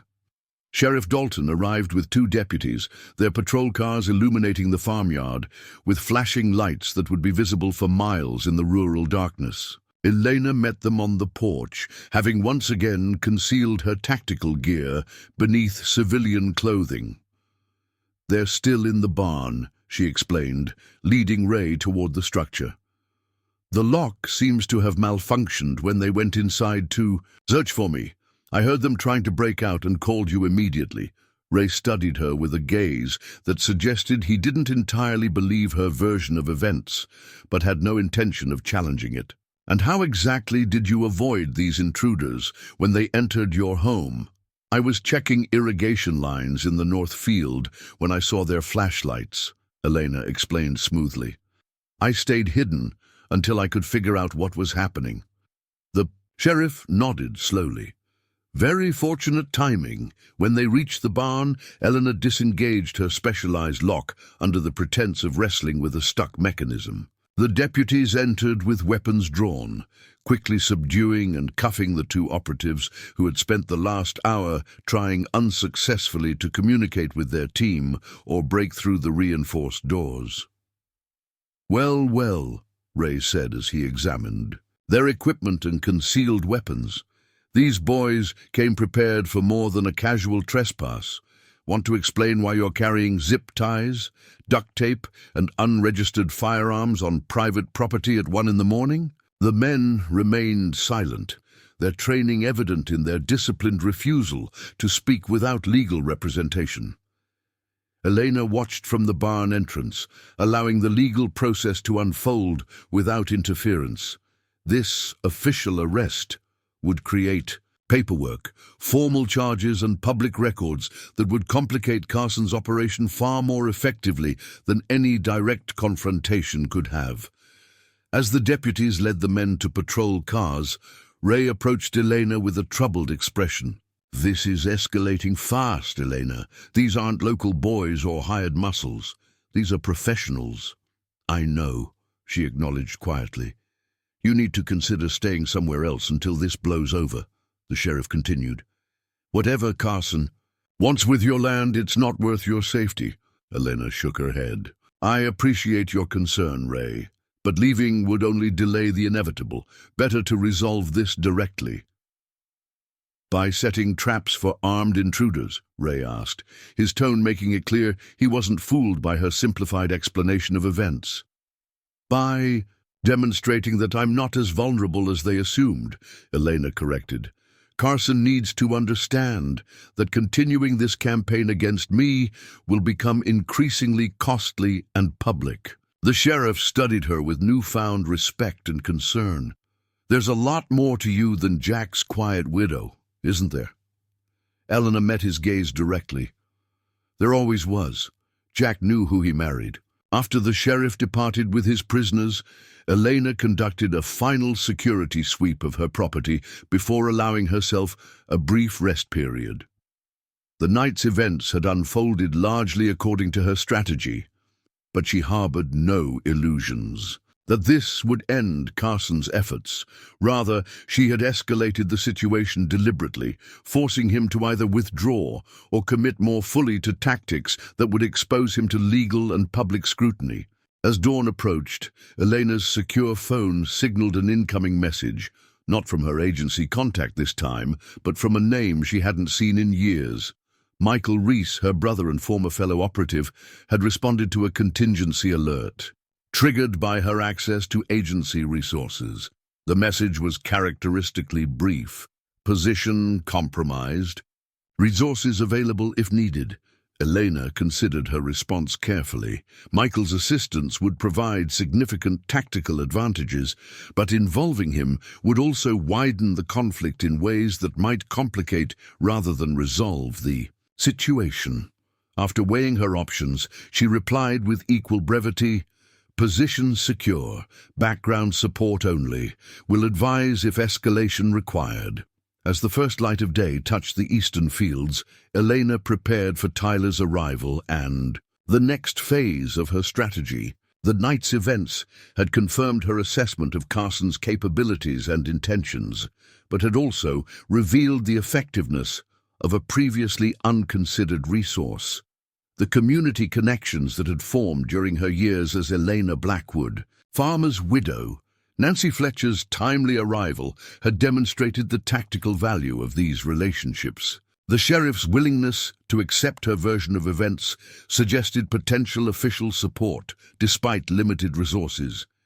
Even Tyler's eager assistance provided operational advantages that her training had taught her to recognize and utilize. Elena had begun this conflict believing she would stand alone against Carson's organization, relying solely on her specialized skills and training. Now she recognized the potential for a different approach, one that leveraged not just her past as a covert operative, but her present as a respected member of the Millfield community. By the time Tyler's truck appeared on the horizon, Eleanor had formulated the next phase of her strategy. Carson had attempted to isolate her, to present her as a stubborn obstacle to progress standing alone against inevitable change. She would respond by transforming this isolation into its opposite, embedding herself within a network of local alliances that would make targeting her increasingly difficult without consequences. The young man's expression was anxious as he approached the porch, clearly having heard about the night's events through the small-town grapevine. "Mrs. Blackwood, Uncle Ray told me what happened. Are you okay?" Elena nodded calmly. "I'm fine, Tyler, but I need your help with something important today." "Anything," he replied instantly. "I need you to carry a message to several people in town," Elena explained. "Nothing written. Nothing that could be intercepted or monitored. Can you do that for me?" Tyler straightened, his youthful face suddenly serious. "Yes, ma'am. Who needs to know what?" As Elena outlined her requirements, she felt a sense of purpose crystallizing around her. Carson and his operatives had fundamentally misunderstood their target from the beginning. They had seen a widow, alone and vulnerable, standing in the way of their corporate interests. They were about to discover that Elena Blackwood was neither alone nor vulnerable, and that the quiet community they had attempted to manipulate could become a formidable obstacle when properly organized. The formation of these alliances would transform the conflict from a direct confrontation between Elena and Carson's forces into something far more complex and public than Raven Ridge Development Group had anticipated. By leveraging the community's existing concerns about outside development and connecting them to Carson's increasingly aggressive tactics, Elena would create an environment where his options would become increasingly limited and exposed. The knife. Fighter's greatest advantage was never the blade itself, but the ability to turn an opponent's momentum and force against them. Elena intended to demonstrate this principle on a scale Carson and his corporate backers could never have anticipated. The Millfield diner buzzed with unusual activity for a Thursday morning. Word of the nighttime arrests at Riverston Farm had spread through town with the efficiency that only small communities can achieve. Elena sat at her usual corner booth, positioned to observe both the entrance and the entire dining area, as a steady stream of townspeople, coincidentally, stopped by her table. Nancy Fletcher orchestrated this impromptu gathering with the subtle mastery of someone who had spent decades at the center of community information exchange. Each time the bell above the door announced a new arrival, she would guide them through the diner with meaningful glances and slight nods toward Eleanor's table. "Heard you had some unwelcome visitors last night," said Hank Wilson from the hardware store, sliding into the booth across from her. "Sheriff's got 2 fellows in lockup who don't seem local." "They weren't," Elena confirmed, keeping her voice low. "Carson's people." Hank nodded grimly. "Figured as much. Same thing happened to the Johnsons before they sold. Security inspection is what they called it afterward." Elena sipped her coffee. "Except the Johnsons didn't trap them in a barn and call the sheriff." A smile cracked through Hank's weathered face. "No, they surely didn't. Town's talking about little else this morning." By mid-morning, Eleanor had spoken with 12 key community members, business owners, long-time residents, and local influencers whose opinions shaped Millfield's collective perspective. Tyler had delivered her messages flawlessly, emphasizing the connection between her nighttime intruders and the broader pattern of pressure tactics throughout the valley. The diners' meeting accomplished exactly what Eleanor had intended, transforming her isolated stance against Carson into a community concern. The arrested intruders weren't just trespassers on her property. They represented an outside threat to local autonomy and security. As the impromptu gathering dispersed, Marjorie Whitman, who ran the local newspaper, lingered at Elena's table. The editor was in her 60s, with sharp eyes behind vintage cat-eye glasses and a reputation for fearless coverage, despite her paper's small circulation. "I'd like to run a story about what happened," Marjorie said, her notepad already open. "Connect it to similar incidents at other properties. The public has a right to know what's really happening in our valley." Eleanor considered the offer carefully. Media coverage would increase pressure on Carson, but might also accelerate his timeline or push him toward more desperate measures. "What if we approach it differently?" Elena suggested. "Instead of focusing on last night, report on the actual development plans, the ones not being shared publicly." Marjorie's eyebrow raised with journalistic interest. "You have information?" "Have questions worth investigating," Elena replied, "like why a development supposedly focused on agricultural tourism needs to acquire so many water rights, or why geological survey teams have been testing far beyond the proposed construction areas." The editor's pen moved rapidly across her notepad. "You think there's more to this project than commercial development?" "I think Millfield deserves to know what's really being planned for its future," Elena said simply. After the reporter departed, Elena checked the tracker she had placed on Trevor's vehicle. The signal showed movement toward Portland, suggesting he was reporting to higher authorities rather than planning an immediate counter-response. This bought her valuable time to implement the next phase of her strategy. Elena left the diner and crossed the street to the county records office, where Hank's nephew Marcus worked in the digital archives. The young man looked up nervously as she approached his desk. "Mrs. Blackwood," he greeted her, glancing around to ensure they weren't overheard. "Uncle Hank said you might stop by." "I need access to some specific records," Elena explained quietly. "Environmental impact statements, water rights applications, and geological surveys filed by Raven Ridge or its subsidiaries." Marcus hesitated. "Those files have been restricted by Commissioner Wallace's office, internal review only."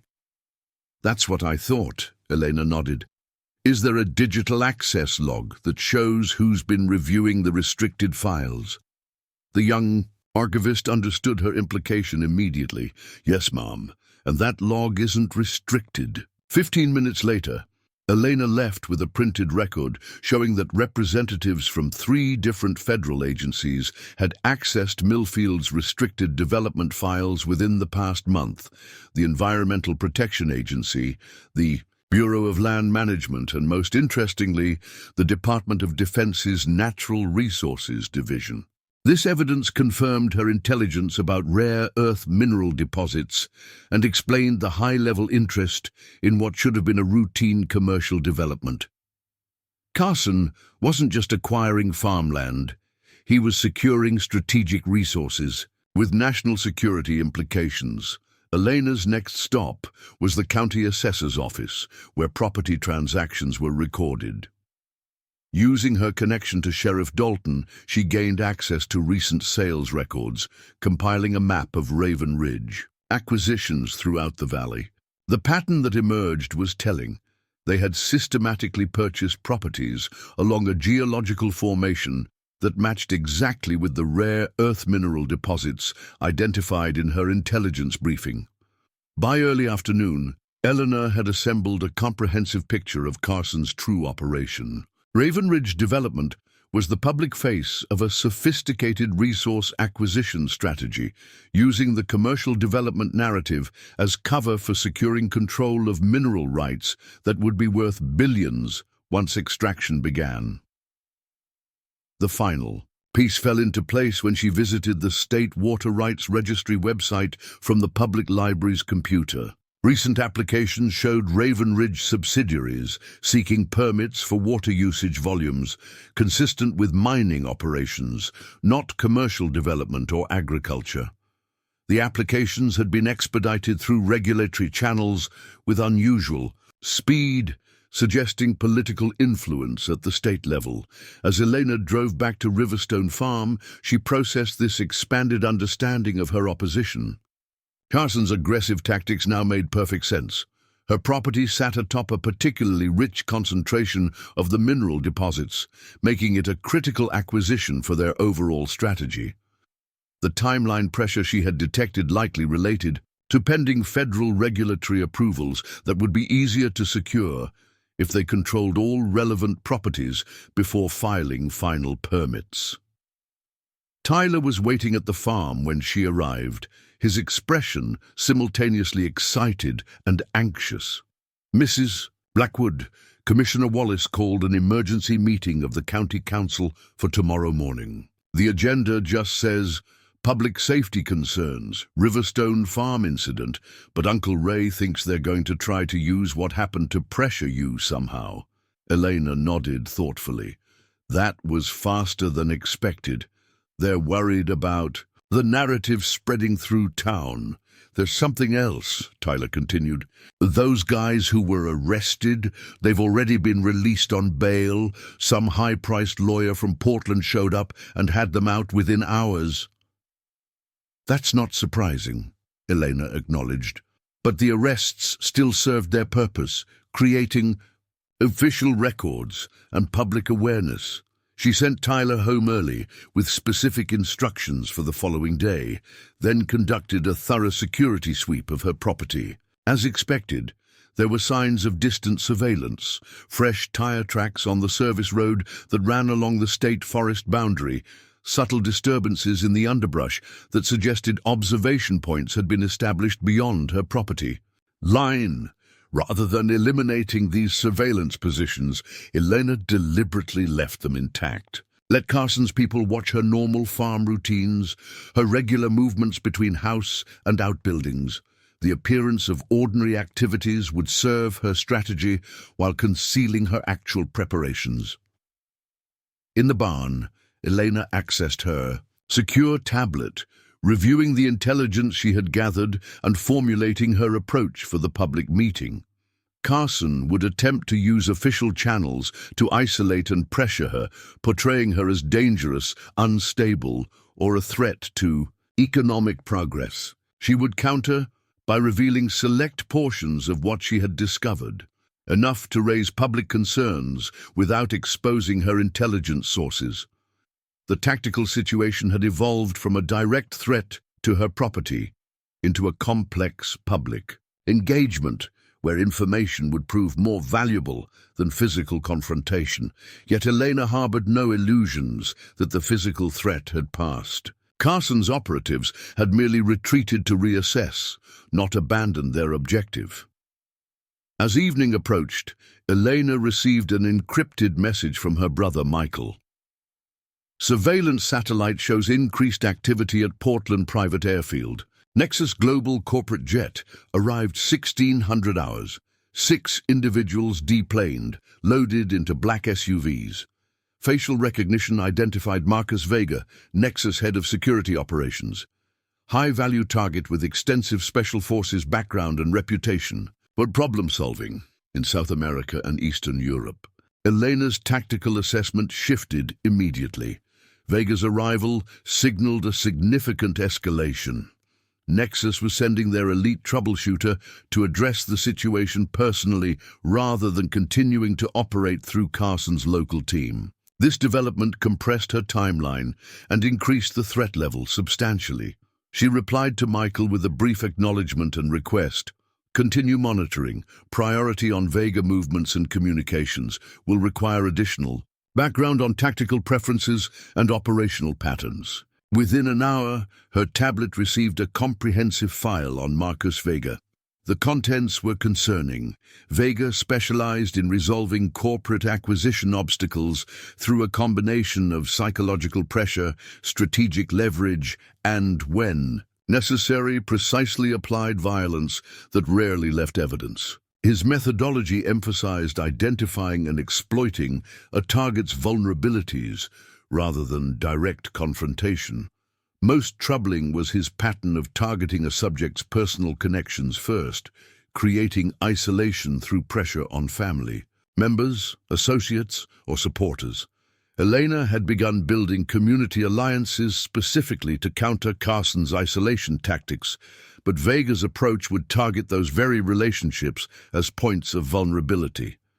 The farm's landline phone rang just after sunset, startling in the quiet house. Elena answered cautiously. Mrs. Blackwood. The voice was unfamiliar, male, with a slight accent she identified as Colombian. My name is Marcus Vega, Chief Security Consultant for Nexus Global Holdings. I believe we have matters to discuss. Elena maintained a neutral tone. I wasn't aware we had business, Mr. Vega. Recent events suggest otherwise, he replied, his voice cultured and almost pleasant. The situation at your property has escalated unnecessarily. I've been asked to facilitate a more productive dialogue. By breaking into my home in the middle of the night, Elena asked pointedly. A small chuckle came through the line. An unfortunate misunderstanding by overzealous contractors. I assure you, my approach is more diplomatic. I'm listening, Elena said, activating the recording feature on her secure phone. I'll be brief, Vega continued. Our research suggests you're a woman of unusual capabilities, Mrs. Blackwood. Your response to recent events confirms this assessment. We respect such capabilities and have no desire for continued confrontation. Elena remained silent, allowing him to continue. Nexus Global is prepared to significantly improve the offer for your property, $7 million, twice our previous proposal. Additionally, we can provide relocation assistance to any property of comparable size anywhere in the country, plus a 2-year consultation contract that would value your agricultural expertise at $300,000 annually. The offer was substantial, far beyond what farmland alone would justify, further confirming the value of the mineral deposits beneath her property. "That's quite generous," Elena replied carefully. "Why the sudden increase in valuation?" "Let's just say we've reassessed the property's long-term potential," Vega answered smoothly, "and the costs associated with continued delays in acquiring it." "I appreciate the offer, Mr. Vega," Elena said, "but my position hasn't changed. The farm isn't for sale." A slight pause suggested her response wasn't what he had expected. "Mrs. Blackwood, I admire your resolve, but I feel obligated to ensure you understand the situation fully. Riverstone Farm represents the final acquisition in a comprehensive regional development plan with significant state and federal support. The project will proceed with or without your cooperation. Then I wish you luck navigating the regulatory complications," Elena replied evenly. "Regulatory?" Vega caught himself, his composure momentarily slipping. "I'm not sure what you're implying, just that mining operations generally require more extensive environmental impact studies than commercial developments," Elena said, "especially when they involve rare earth minerals near watershed areas." The silence that followed told Elena everything she needed to know about the impact of her statement. Vega hadn't expected her to know the true nature of the Nexus operation. "I think we should continue this conversation in person," he finally said, his tone now more measured. "Perhaps tomorrow I could come to your farm, or we could meet somewhere more neutral if you prefer."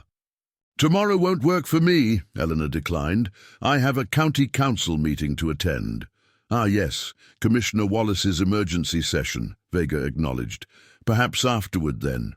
"Perhaps," Eleanor allowed, "though I expect the meeting may run long, depending on how much interest there is in discussing the actual plans for the valley."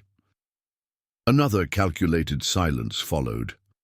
"Mrs. Blackwood, conflict serves neither of our interests. I hope you'll consider our offer carefully before taking any public positions that might complicate matters."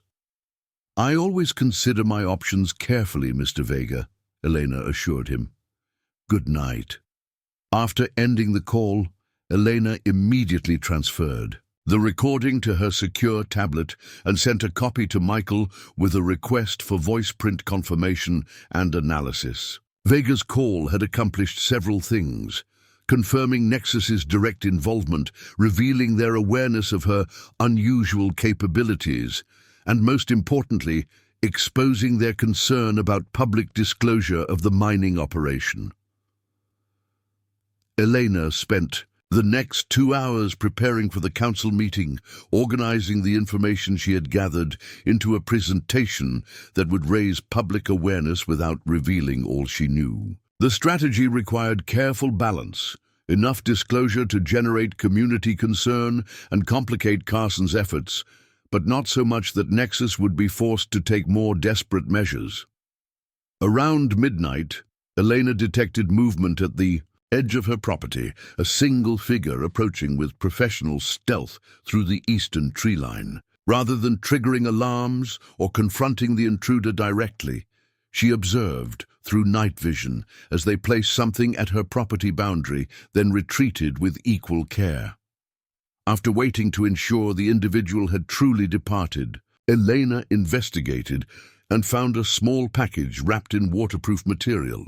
Inside was a USB drive and a handwritten note on expensive stationery, evidence of Nexus global environmental violations in similar operations. Use as needed. A concerned executive who prefers sustainable development. Elena approached the Drive with professional caution, using a dedicated non-network device to examine its contents. The files appeared to be authentic internal documents detailing environmental damage from previous Nexus mining operations, along with evidence of regulatory violations and subsequent cover-ups in 3 different states. The anonymous delivery presented both opportunity and risk. The information could prove invaluable in generating public opposition to the Nexus operation, but the timing and method of delivery suggested it might also be a sophisticated ploy, perhaps a way to trace her information sources or compromise her secure systems. Elena made physical copies of key documents without connecting the drive to any of her primary devices, then secured the original in a protected location. Whether trap or genuine whistleblower contribution, the material would require careful verification before use. As she completed her preparations for the coming day, Eleanor received a final update from her brother. Vega team established an operational base at Millfield Lodge. Thermal imaging shows 8 personnel, tactical equipment consistent with surveillance and extraction capabilities. Communications monitoring indicates planned operation within 48 hours. The message confirmed what Elena had already concluded.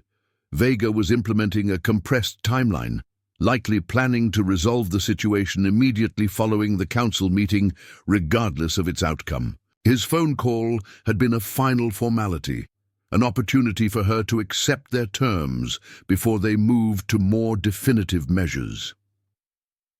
Dawn found Elena at her kitchen table, drinking coffee while reviewing her strategic options. The council meeting would establish the public dimension of the conflict, potentially generating community opposition that would complicate Nexus's plans. But Vega's arrival and operational preparations suggested he was prepared to act regardless of public sentiment. The tactical problem had evolved beyond defense of her property into protection of the allies she had begun to cultivate. Vega's operational history indicated he would target those relationships to isolate her before moving against Riverstone Farm directly. Elena needed to anticipate these moves and develop countermeasures that would protect her community connections without revealing the full extent of her capabilities prematurely. As the sun rose over the eastern fields, Elena made her decision. Today, she would use the council meeting to expose enough of the Nexus operation to ensure public attention and scrutiny. But simultaneously, she would implement specific security measures to protect key allies like Nancy, Tyler, and Sheriff Dalton, who would become Vega's most likely initial targets. The knife fighter's true advantage was never just skill with a blade, but the ability to control the terms of engagement, to determine when, where, and how conflict would occur. Elena intended to demonstrate this principle on a scale that Vega, despite his extensive experience, would not anticipate from a farmer's widow in a small Oregon town. The Millfield County Administration Building dated from the 1950s, its modest brick facade and wide concrete steps reflecting the practical, unassuming character of the community it served. This morning, however, the normally quiet municipal center buzzed with unusual activity. Pickup trucks and sedans filled the small parking lot as residents arrived for the emergency council meeting, drawn by the rapid spread of information through the town's social networks. Elena arrived 30 minutes early, parking her truck a block away and approaching on foot to observe the scene before entering. The tactical habit of assessing an environment before committing to it had never left her, despite years of civilian life. What she saw confirmed her strategy was working. Community interest had been activated, creating the public scrutiny that would complicate Nexus's operation. Near the building's entrance, she spotted Daniel Carson deep in conversation with Commissioner Wallace, both men's expressions tense as they noted the unexpected turnout. Nearby, Trevor Miller surveyed the arriving crowd with professional attention, likely identifying potential threats and escape routes. Most concerning was the presence of a well-dressed man Elena immediately recognized from intelligence photos as Marcus Vega, standing slightly apart while observing the proceedings with calculated detachment. Elena adjusted the shoulder strap of her bag, which contained both her presentation materials and a set of specialized equipment she hoped would not be necessary. The weight of her ankle knife provided reassurance as she ascended the steps, deliberately choosing a path that would bring her into Vega's line of sight. Their eyes met briefly as she passed. No words were exchanged, but Eleanor allowed a slight, knowing smile to cross her features before continuing into the building. The message was subtle but clear. She recognized him and was not intimidated by his presence. Inside the council chambers, Eleanor noted that seats were filling rapidly. Nancy Fletcher had organized a significant contingent of local business owners who occupied the center rows. Hank Wilson and his hardware store employees took up positions near the back, while several farmers whose properties bordered Riverstone Farm clustered near the left wall. Sheriff Dalton stood near the side entrance, his casual stance belying his watchful attention to everyone entering the room. Tyler approached as Elena took a seat near the front, his voice low as he delivered his morning report. "Got those documents distributed like you asked. The Millfield Register has copies, plus 3 people on the council and that environmental lawyer from Portland who has the vacation cabin on Willow Creek." "Good work," Elena acknowledged. "Any sign of the surveillance we discussed?" Tyler nodded slightly. 2 guys in a blue sedan watched the diner all morning. Another team near the hardware store. They tried to look like regular customers, but kept checking their phones every time someone from our list entered or left. This confirmed Elena's assessment of Vega's methodology. He was mapping her community connections, identifying key relationships before planning his approach. Standard intelligence gathering, but it revealed that he still viewed this as primarily an information operation rather than a direct confrontation. That misunderstanding would provide her with tactical advantages. The chambers grew quiet as Commissioner Wallace called the meeting to order, his practiced political smile failing to conceal the tension in his posture. "Ladies and gentlemen, thank you for attending this emergency session. Recent events have raised concerns about public safety in our community, particularly regarding an incident at Riverstone Farm that resulted in arrests." Elena watched Carson take a seat in the front row, flanked by Trevor and another security operative she recognized from her intelligence files, Dominic Reyes, a former police tactical officer with a history of excessive force complaints before joining the private sector. Vega remained standing at the back of the room, his attention entirely focused on Elena. "Sheriff Dalton will provide details about the incident," Wallace continued, "after which we'll discuss appropriate measures to ensure public safety while supporting the economic development opportunities that are vital to Millfield's future." The narrative framework was clear. They intended to position Elena as a threat to community safety and economic progress, using the arrests of Carson's men as evidence of dangerous escalation that required official intervention. It was a sophisticated approach that leveraged governmental authority to isolate her while maintaining plausible deniability for nexus. Sheriff Dalton approached the podium, his official demeanor firmly in place. "At approximately 01:30 hours yesterday, my department responded to a call from Elena Blackwood, reporting armed trespassers on her property. Deputies arrested 2 individuals who had entered her barn carrying concealed weapons and what appeared to be restraint devices, including zip ties and duct tape." Wallace interrupted smoothly. "And these individuals, what was their explanation for their presence?" "They claimed to be security personnel conducting a property assessment," Ray answered evenly. "However, they entered private property without Permission after midnight, carrying weapons and restraint devices. Those are facts, not claims. A murmur ran through the crowd as the implications registered. Wallace quickly redirected. Were charges filed? Trespassing, carrying concealed weapons without proper permits, and possession of burglary tools, Ray confirmed. They were released on bail pending arraignment next week. Wallace nodded as if this confirmed something. And Mrs. Blackwood's response to these trespassers, would you characterize it as proportional and appropriate? The question was carefully crafted to suggest Elena had overreacted, potentially supporting later arguments for intervention.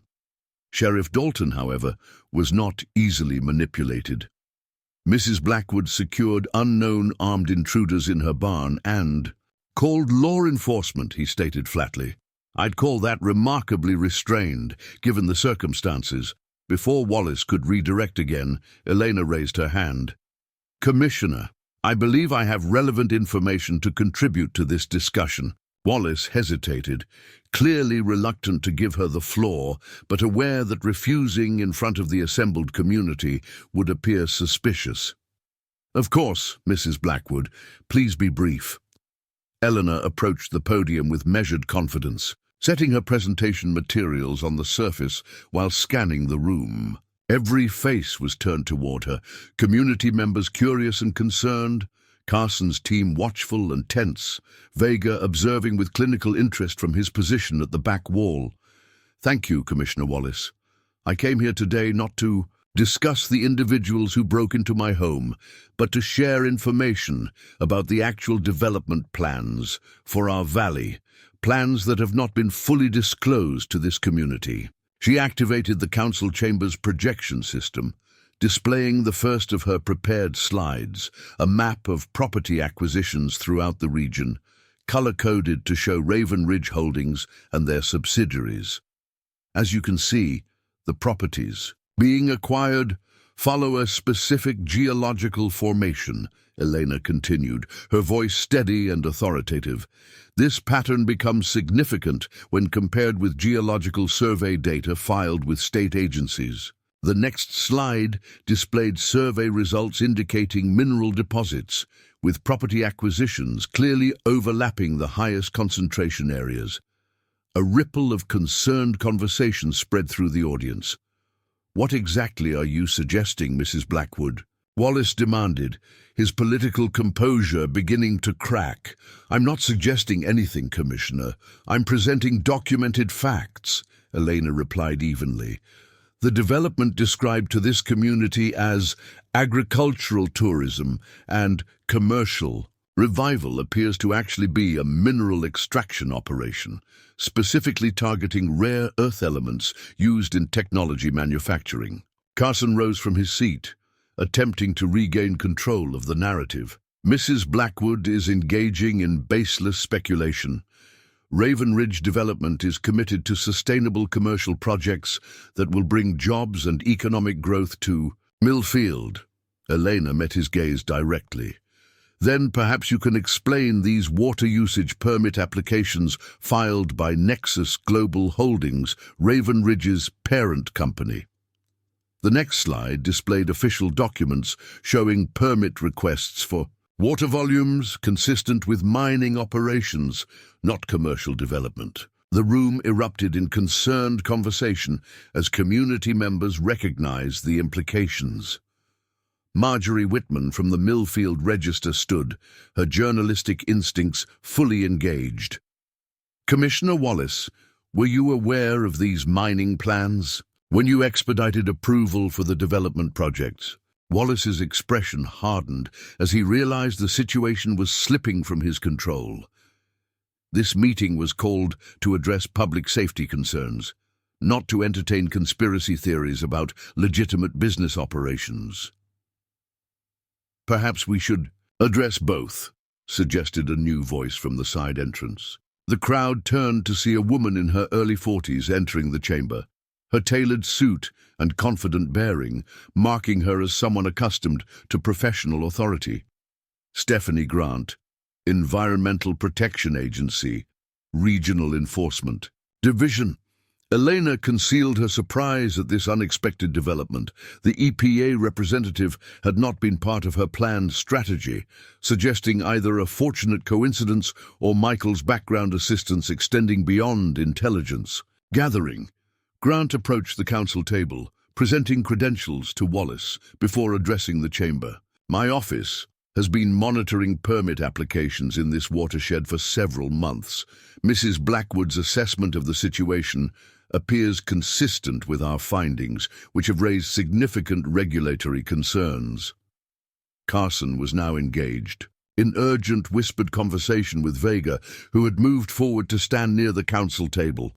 The Nexus security chief's expression remained controlled, but Elena noted the subtle shift in his posture. He was recalculating, adjusting his approach to this unforeseen complication. "Commissioner," Grant continued, "I'm particularly interested in discussing how environmental impact assessments for mining operations were approved under commercial development classifications. That represents a significant regulatory discrepancy with potential legal implications." Wallace's political experience asserted itself as he sought to regain control of the meeting. "Ms. Grant, while we welcome federal interest in our community's development, this emergency session was called for a specific purpose. I suggest we address the immediate public safety concern, then schedule an appropriate time to discuss regulatory matters." Elena recognized the tactical retreat. Wallace was attempting to separate the safety issue from the development revelations, preserving their strategy to isolate her while buying time to address the regulatory complications. She countered immediately. "Commissioner, these issues are directly connected," she stated firmly. "The individuals who illegally entered my property work for the same organization that has misrepresented its development plans to this community. Understanding their true objectives provides essential context for evaluating their actions." Murmurs of agreement rippled through the audience.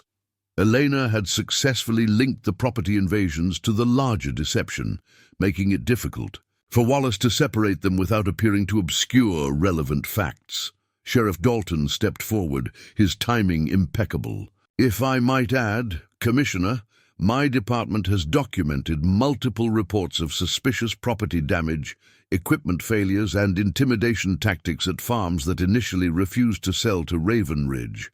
These incidents stopped immediately after properties were sold. This public confirmation of pattern and practice shifted the momentum further, transforming Elena's individual complaint into evidence of systematic wrongdoing." Carson's expression darkened as he recognized the narrative slipping beyond his control. Vega, however, adapted with professional efficiency. He approached the podium with calm authority, his demeanor projecting reasonable concern rather than defensive reaction. "If I may address the chamber," he began, his accent adding a note of cosmopolitan sophistication to his carefully modulated voice. "Marcus Vega, Chief Security Officer for Nexus Global Holdings. I've been sent to Millfield specifically to investigate concerns about our security contractors' actions and ensure they align with our corporate ethics policies."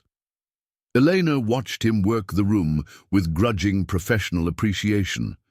Vega was skilled at crisis management, pivoting smoothly to position himself as part of the solution rather than the problem.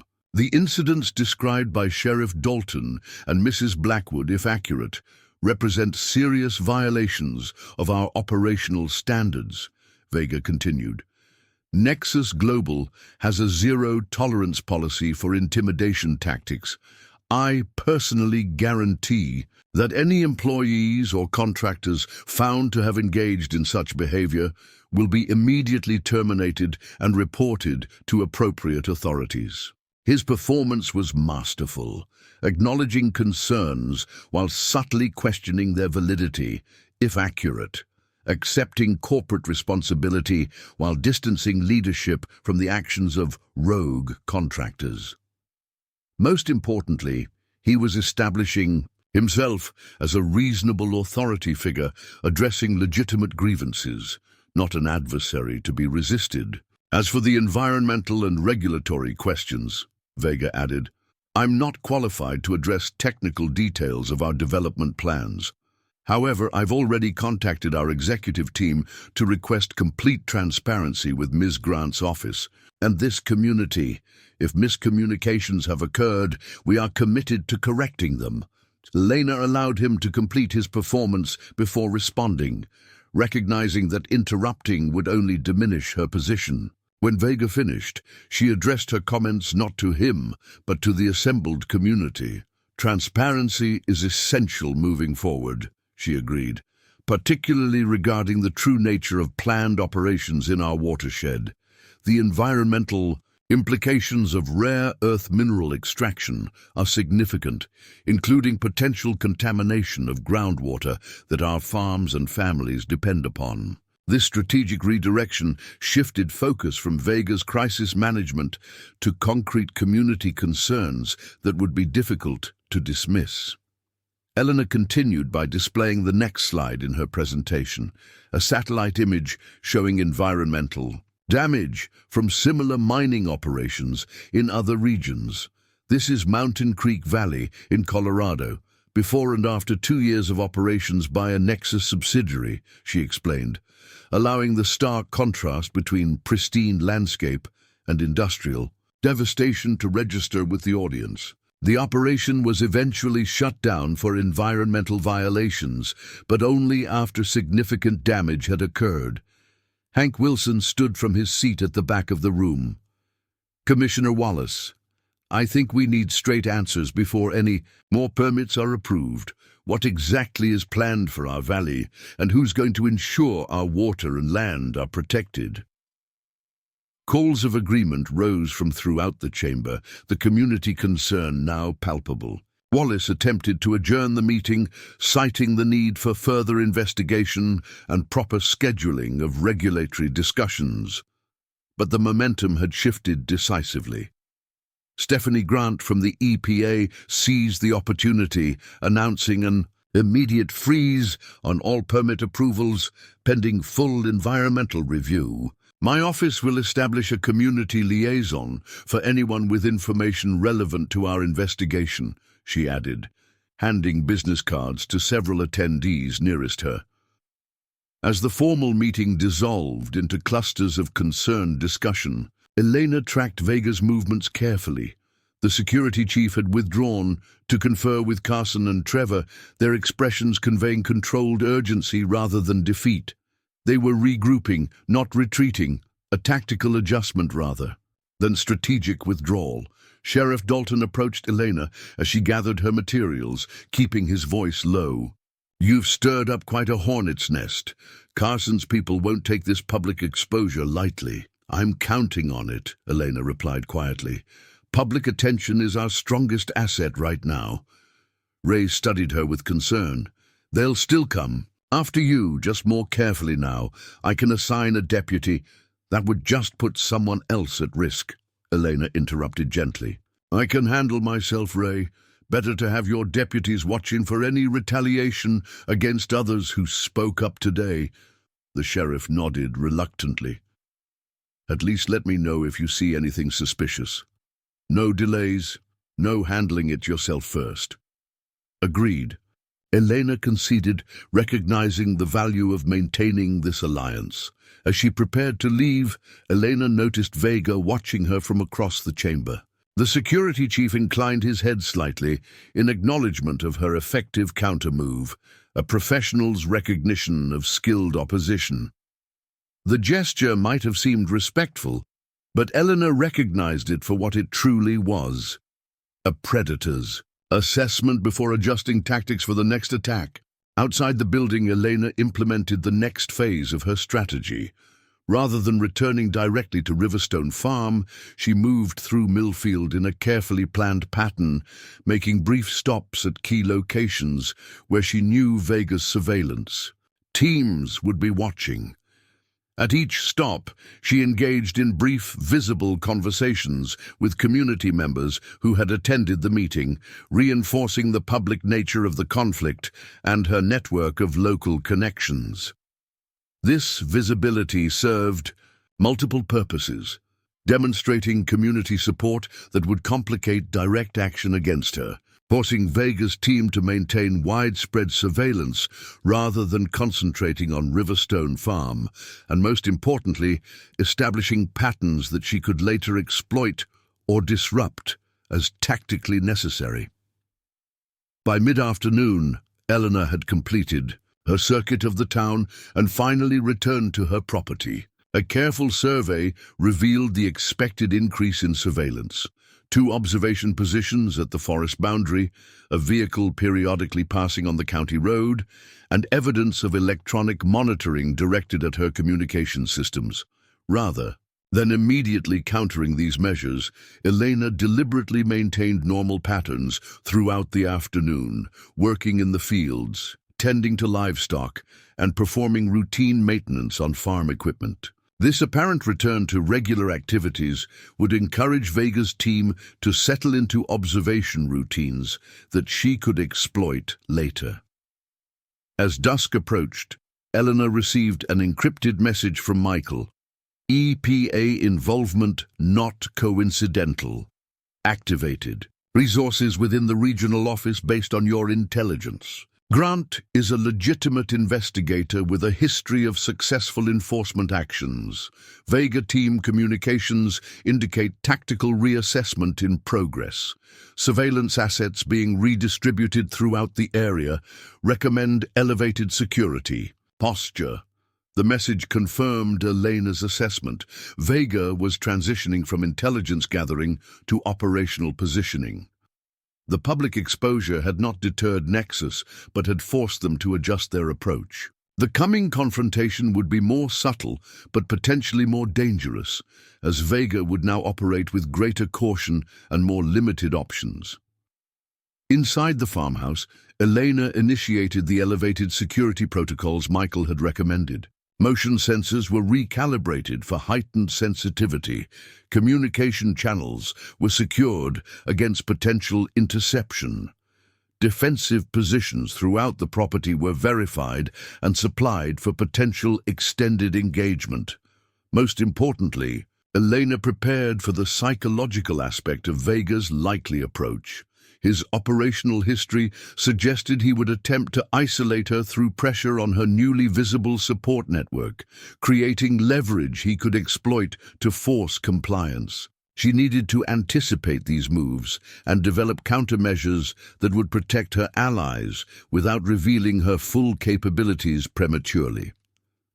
As night settled over Riverstone Farm, Eleanor moved through her final preparations with the focused, calm that had once defined her professional identity. The knife fighter's advantage was never just physical skill, but the mental discipline to anticipate an opponent's strategy and control the terms of engagement. Vega was a formidable adversary with substantial resources, but he still fundamentally misunderstood who he was facing.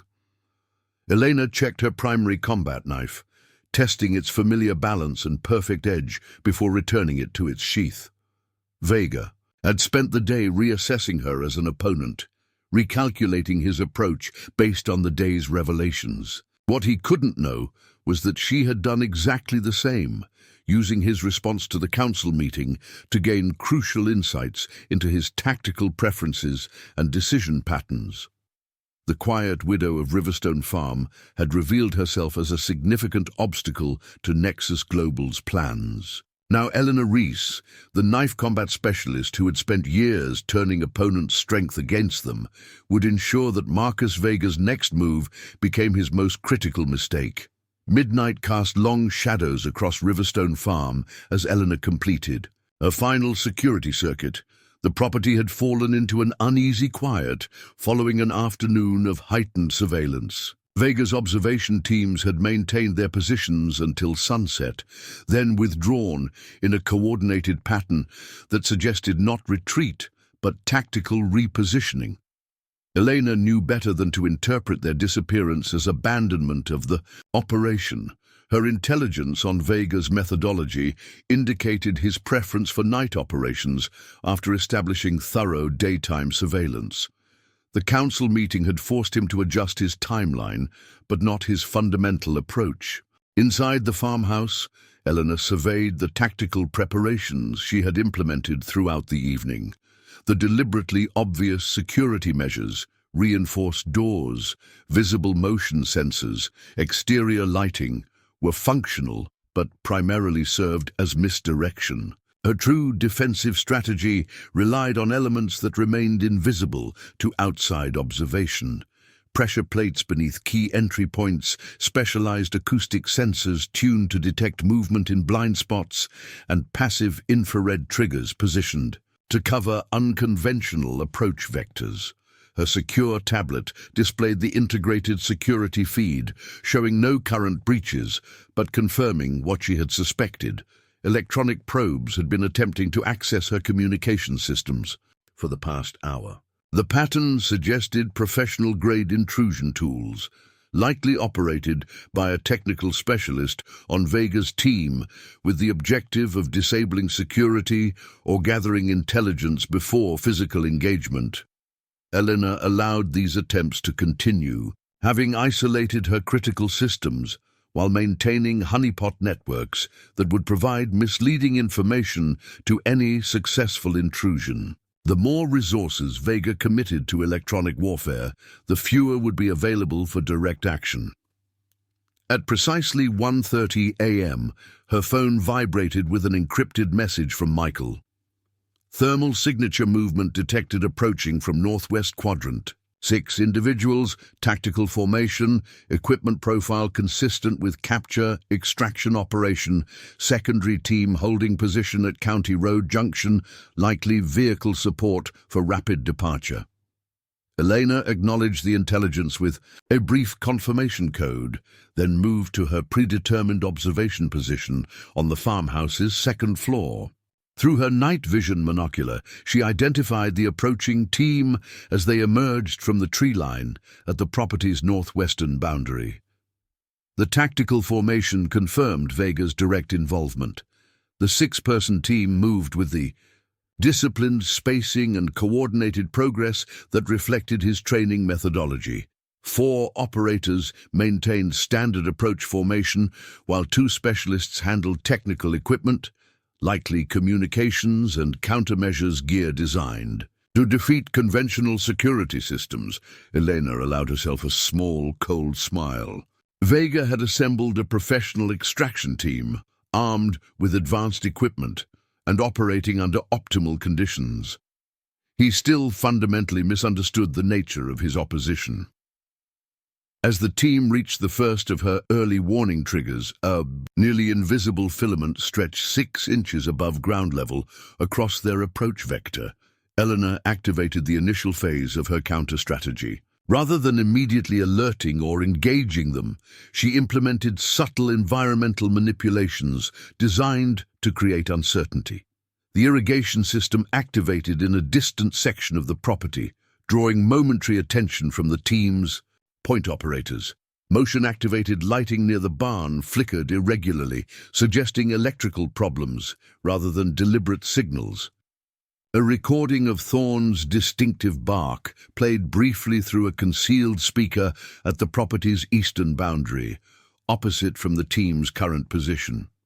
These distractions served multiple purposes, forcing the team to constantly reassess their environmental understanding, creating the impression of equipment malfunctions rather than active countermeasures, and most importantly, establishing a pattern of false indicators that would undermine confidence in their tactical information. Elena watched as Vega, identifiable by his distinctive movement pattern and command position, directed adjustments to the team's approach in response to these perceived anomalies. They maintained professional discipline but had slowed their advance, now proceeding with heightened caution that would extend their exposure and consume operational resources. When the team reached the midpoint between the tree line and the farmhouse, Elena implemented the next phase. The property's electrical system executed a programmed sequence, power to the main house failing completely, while external security lighting continued functioning. This simulated a common tactic used against residential security systems, suggesting that some external equipment remained on generator backup while internal systems had been compromised. Through her thermal imaging, Elena observed the team's response. A brief pause, followed by accelerated movement toward the seemingly vulnerable target. Vega directed 2 operators toward the main entrance, while sending pairs toward both the side door and rear access point, standard breach positioning for a structure of this size. Elena moved silently through the darkened house, positioning herself at her predetermined defensive point as the team prepared for synchronized entry. Her combat knife remained sheathed. This was not yet the moment for direct engagement, but for systematic dismantling of Vega's operational structure. The breach, when it came, demonstrated textbook precision. 3 entry points were accessed simultaneously, with minimal force and sound suppression techniques indicating their intention to maintain stealth throughout the operation. The operators moved through the darkened interior with professional efficiency, using thermal imaging and low-light equipment to navigate and clear rooms according to standard tactical protocol. Elena tracked their movements through her acoustic sensors, mapping each operator's position while remaining concealed in a modified storage space accessed through a disguised panel in the pantry. This position offered both concealment and mobility options while providing optimal access for her counter-strategy implementation. As the team completed their initial sweep and confirmed the house appeared unoccupied, Elena noted the subtle shift in their movement patterns, the tension of breach entry transitioning to the more measured progress of systematic search. Vega directed the operation from the central living room, maintaining communication discipline as his team expanded their search to identify her location or evidence of recent departure. Elena activated the next phase of her strategy, a controlled, natural gas release from the kitchen stove, barely perceptible but sufficient to trigger the environmental sensors in the operator's equipment. The team's reaction was immediate, with hand signals indicating potential environmental hazard and initiating their contingency protocol for hazardous conditions.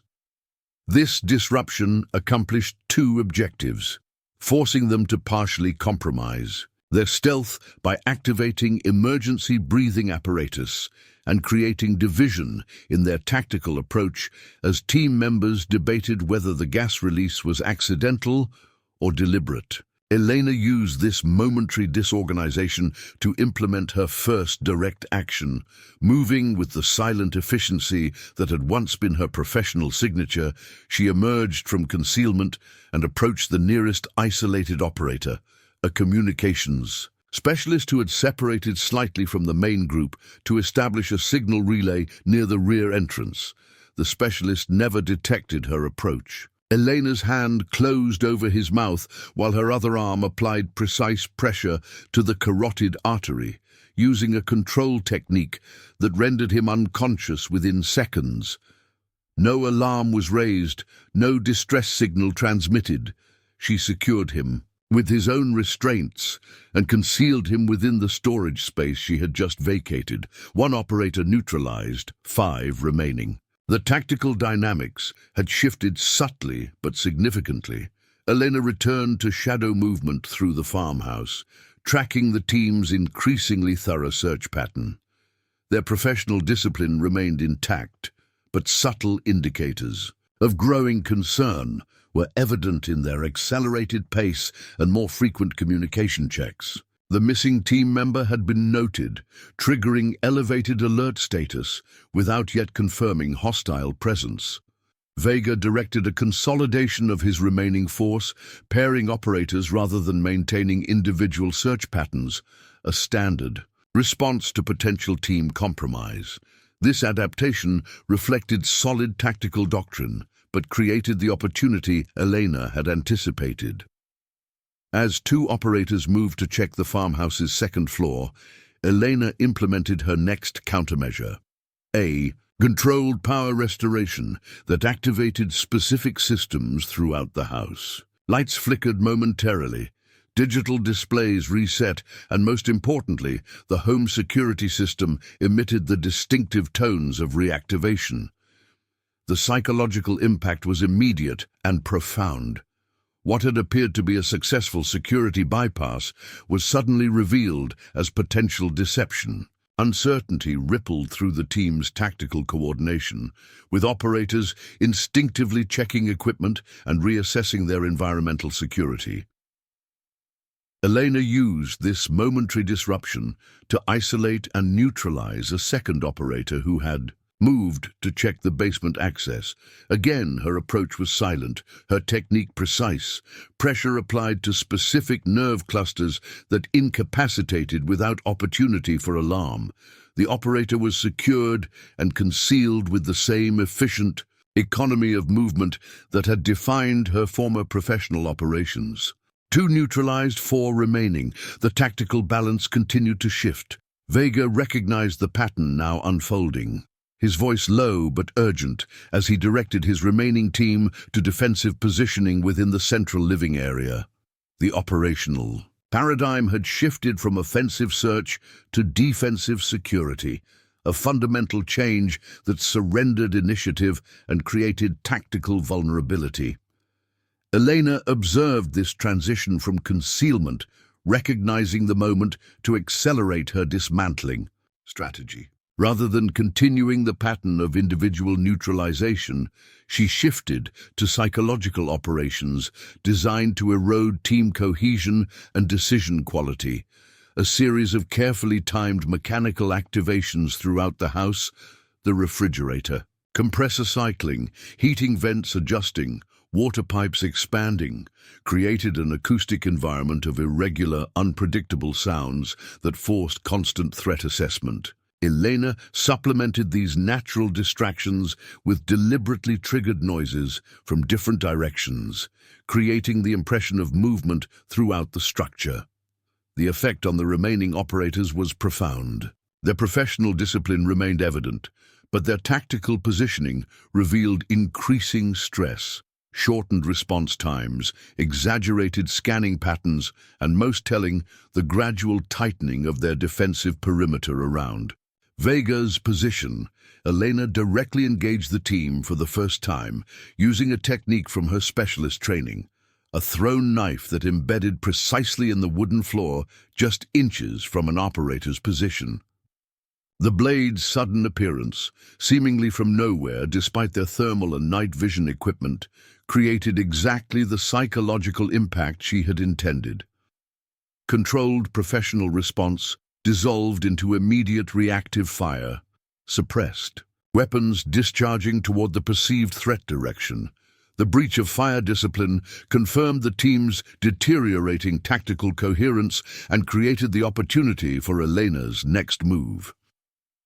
As the operator's attention focused on the knife's origin point, Elena approached from the opposite direction, moving through shadows with practiced silence. The third operator fell to a precisely applied nerve strike before registering her presence, his weapon secured and communication device disabled before being concealed like his teammates. 3 neutralized, 3 remaining. The operation was unraveling.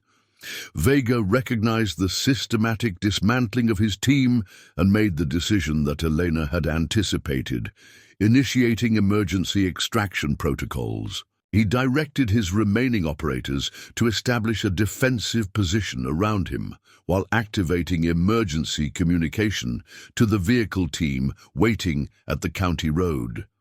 Elena intercepted this communication using the specialized equipment she had prepared, substituting a synthesized response that acknowledged the extraction request but indicated a 15-minute delay due to local police patrol activity. This deception accomplished 2 objectives: preventing immediate reinforcement while increasing pressure on Vega's tactical decision-making.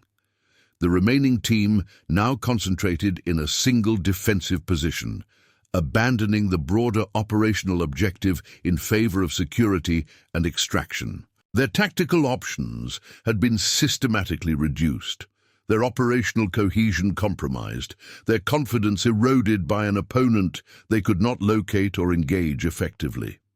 Elena implemented the final phase of her dismantling strategy, a controlled electrical surge that disabled all remaining power to the structure, plunging it into absolute darkness that neutralized even night vision equipment due to the sudden contrast change. In the momentary blindness and disorientation that followed, she moved directly against the defensive position. The fourth operator fell to a precision strike before his vision could recover, neutralized without alerting his teammates. The fifth, Trevor Miller, whose initial sabotage had begun this conflict, detected movement and attempted to engage, but Elena's knife was faster. The combat blade sliced through his tactical vest's shoulder strap rather than flesh, the momentary resistance creating an opening for the nerve strike that followed. 4 neutralized. 5 neutralized. Only Vega remained. The security chief had separated from his team during the electrical disruption, his movement betraying professional training and experience that exceeded his operators. Elena tracked him through the darkened house, recognizing that unlike his team, Vega had abandoned technical equipment in favor of fundamental skills, moving by touch and sound, using physical cover rather than detection avoidance. Their final confrontation occurred in the kitchen, where Vega had positioned himself with tactical advantage. Clear sight lines to multiple access points, optimal cover position, and most importantly, a direct view of the room's main entrance, where he clearly expected threat emergence. Elena entered instead through the concealed pantry access, approaching from his tactical blind spot. Her combat knife is ready but not yet employed. "It's over, Vega," she said quietly, her voice carrying in the darkness. "Your team is neutralized. Your extraction is compromised. Your operation has failed." To his credit, Vega didn't waste energy on denial or desperate action. He remained motionless, assessing options with professional detachment. "Impressive work, Mrs. Blackwood. Or should I use your original designation? The operational profile suggests formal agency training, specialized in close quarters neutralization, CIA, perhaps their Special Activities Division," Elena maintained. Her position knife ready. "My background is irrelevant. What matters is that you severely misjudged this situation from the beginning." "Apparently so," Vega acknowledged, his tone reflecting professional respect rather than personal animosity. "The question now is how we resolve our current circumstances." "That depends on Nexus Global's next decisions," Elena replied. "Your operation is exposed. The EPA investigation has begun. The community is aware of the actual development plans. How this ends is primarily a question of whether your employers can recognize reality." Vega remained silent for a moment, his strategic mind clearly processing options and outcomes. "And if they choose to persist, then what happened to your team tonight will seem like a professional courtesy compared to what follows," Elena stated, her voice carrying absolute certainty. "I've compiled comprehensive evidence of Nexus operations, environmental violations, and tactical activities against community members. That information has been secured with multiple distribution triggers that activate automatically if anything happens to me or my allies. The security chief absorbed this information with professional calculation. A dead man switch. Classic, but effective." "Exactly," Elena confirmed. "Now here's what happens next. You and your team will leave. Not just my property, but the entire valley. The EPA investigation proceeds without interference. Nexus Global issues a public statement withdrawing all development plans for the Millfield region, citing regulatory reconsideration and community feedback." "And if those terms are rejected?" Vega asked, though his tone suggested he already anticipated her answer. Then the comprehensive evidence package goes to federal agencies, international media, and environmental organizations simultaneously, Elena stated. Nexus Global's operations face global scrutiny, regulatory penalties, and potential criminal charges. Your professional reputation becomes permanently associated with a spectacularly failed operation. Silence filled the darkened kitchen as Vega weighed these terms. Elena maintained her position, knife ready, body balanced for immediate response to any aggressive movement. "I'll need to contact my principals," Vega finally said. "Your phone is on the counter to your left," Elena directed. "Speaker mode only, no coded language. Any deviation and this ends differently." Vega complied, dialing with practiced precision despite the darkness. When the connection was established, he spoke with professional clarity. "Sir, the operation has been compromised. Our team has been neutralized without casualties, but our position is untenable. We've encountered specialized opposition with extensive tactical capability and preparation." The voice that responded carried the cold authority of executive command. "Can the situation be recovered?" "Negative," Vega replied without hesitation. "The opposition has established comprehensive contingencies, including secured evidence distribution. Continuation would generate unacceptable exposure and consequence." A lengthy silence followed before the executive responded. "Terms: complete withdrawal from the region, public cancellation of all development plans citing regulatory and community concerns. No further action against local interests or individuals." Another pause, this one filled with calculation rather than indecision. "Acceptable. Execute withdrawal and containment protocols, priority on minimizing additional exposure." "Understood," Vega confirmed, ending the call with the same professional efficiency that had characterized his entire operation despite its failure. Elena maintained her position, knife still ready. "Your team will be secured until morning. Sheriff, Dalton will receive an anonymous tip regarding trespassers on my property, leading to their discovery and formal processing. Their weapons and tactical equipment should provide sufficient evidence for serious charges."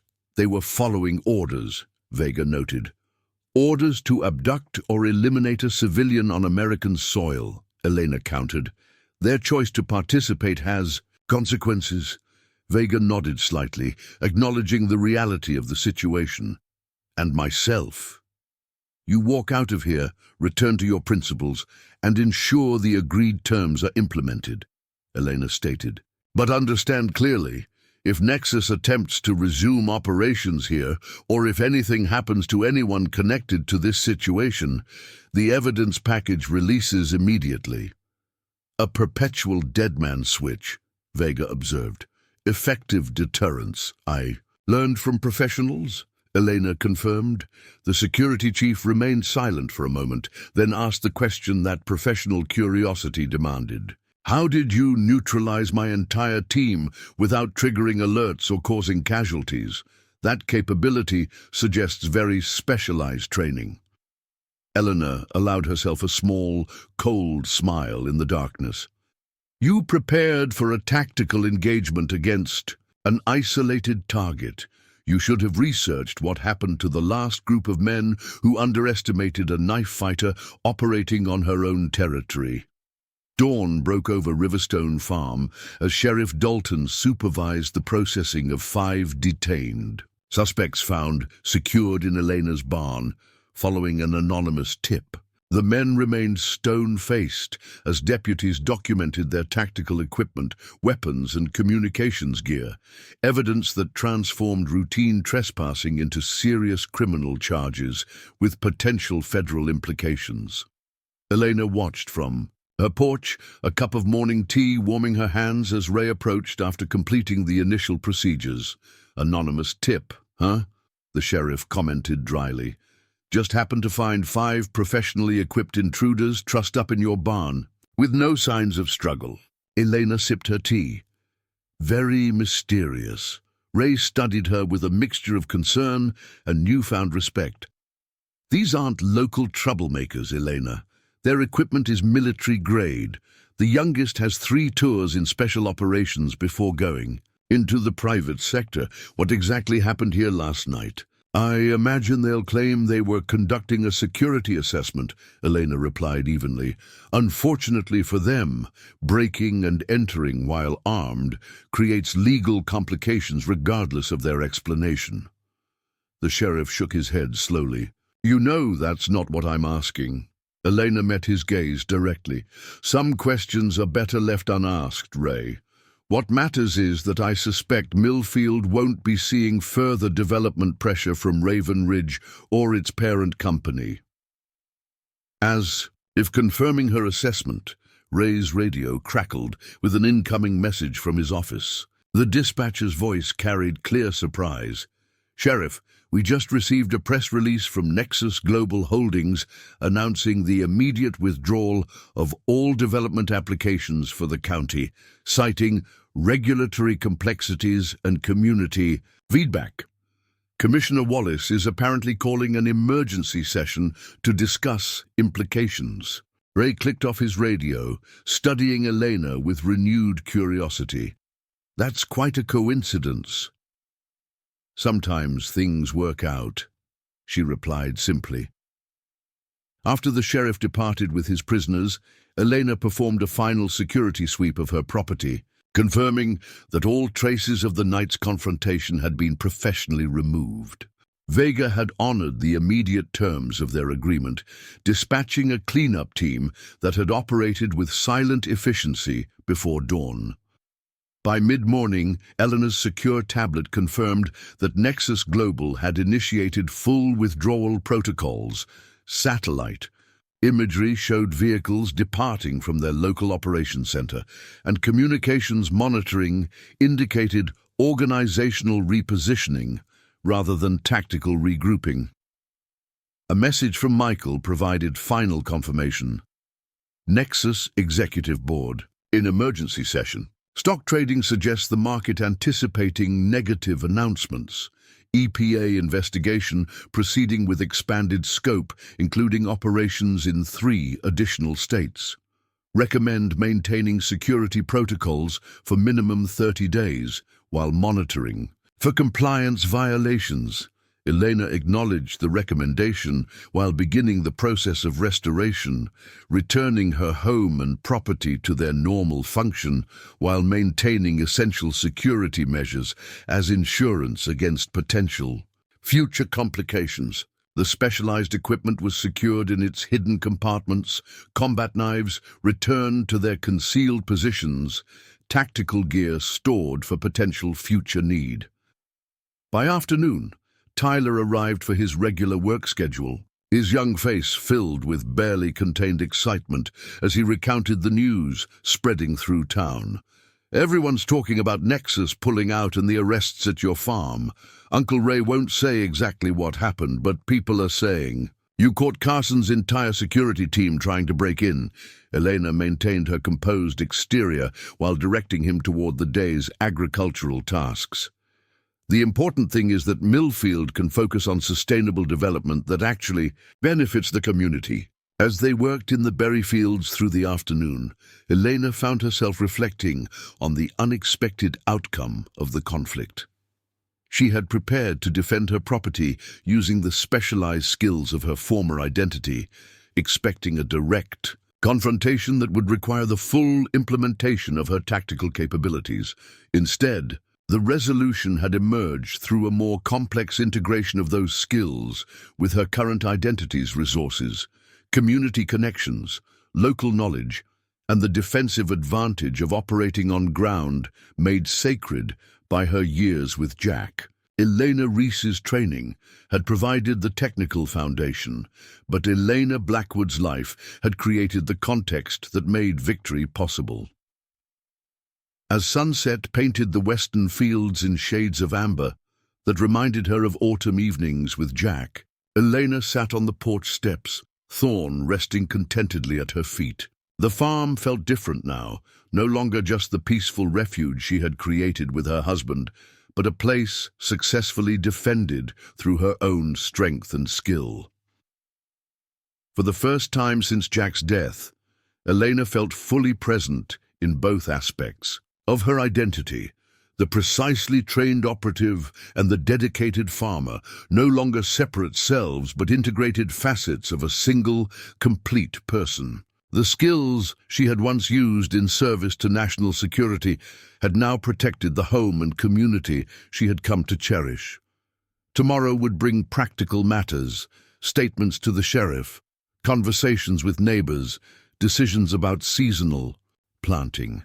But tonight, Elena Blackwood sat in quiet satisfaction on the porch of Riverstone Farm, her fingers occasionally brushing the concealed knife at her ankle, a reminder that sometimes the most effective defense comes from skills others never suspect, wielded by those they foolishly underestimate.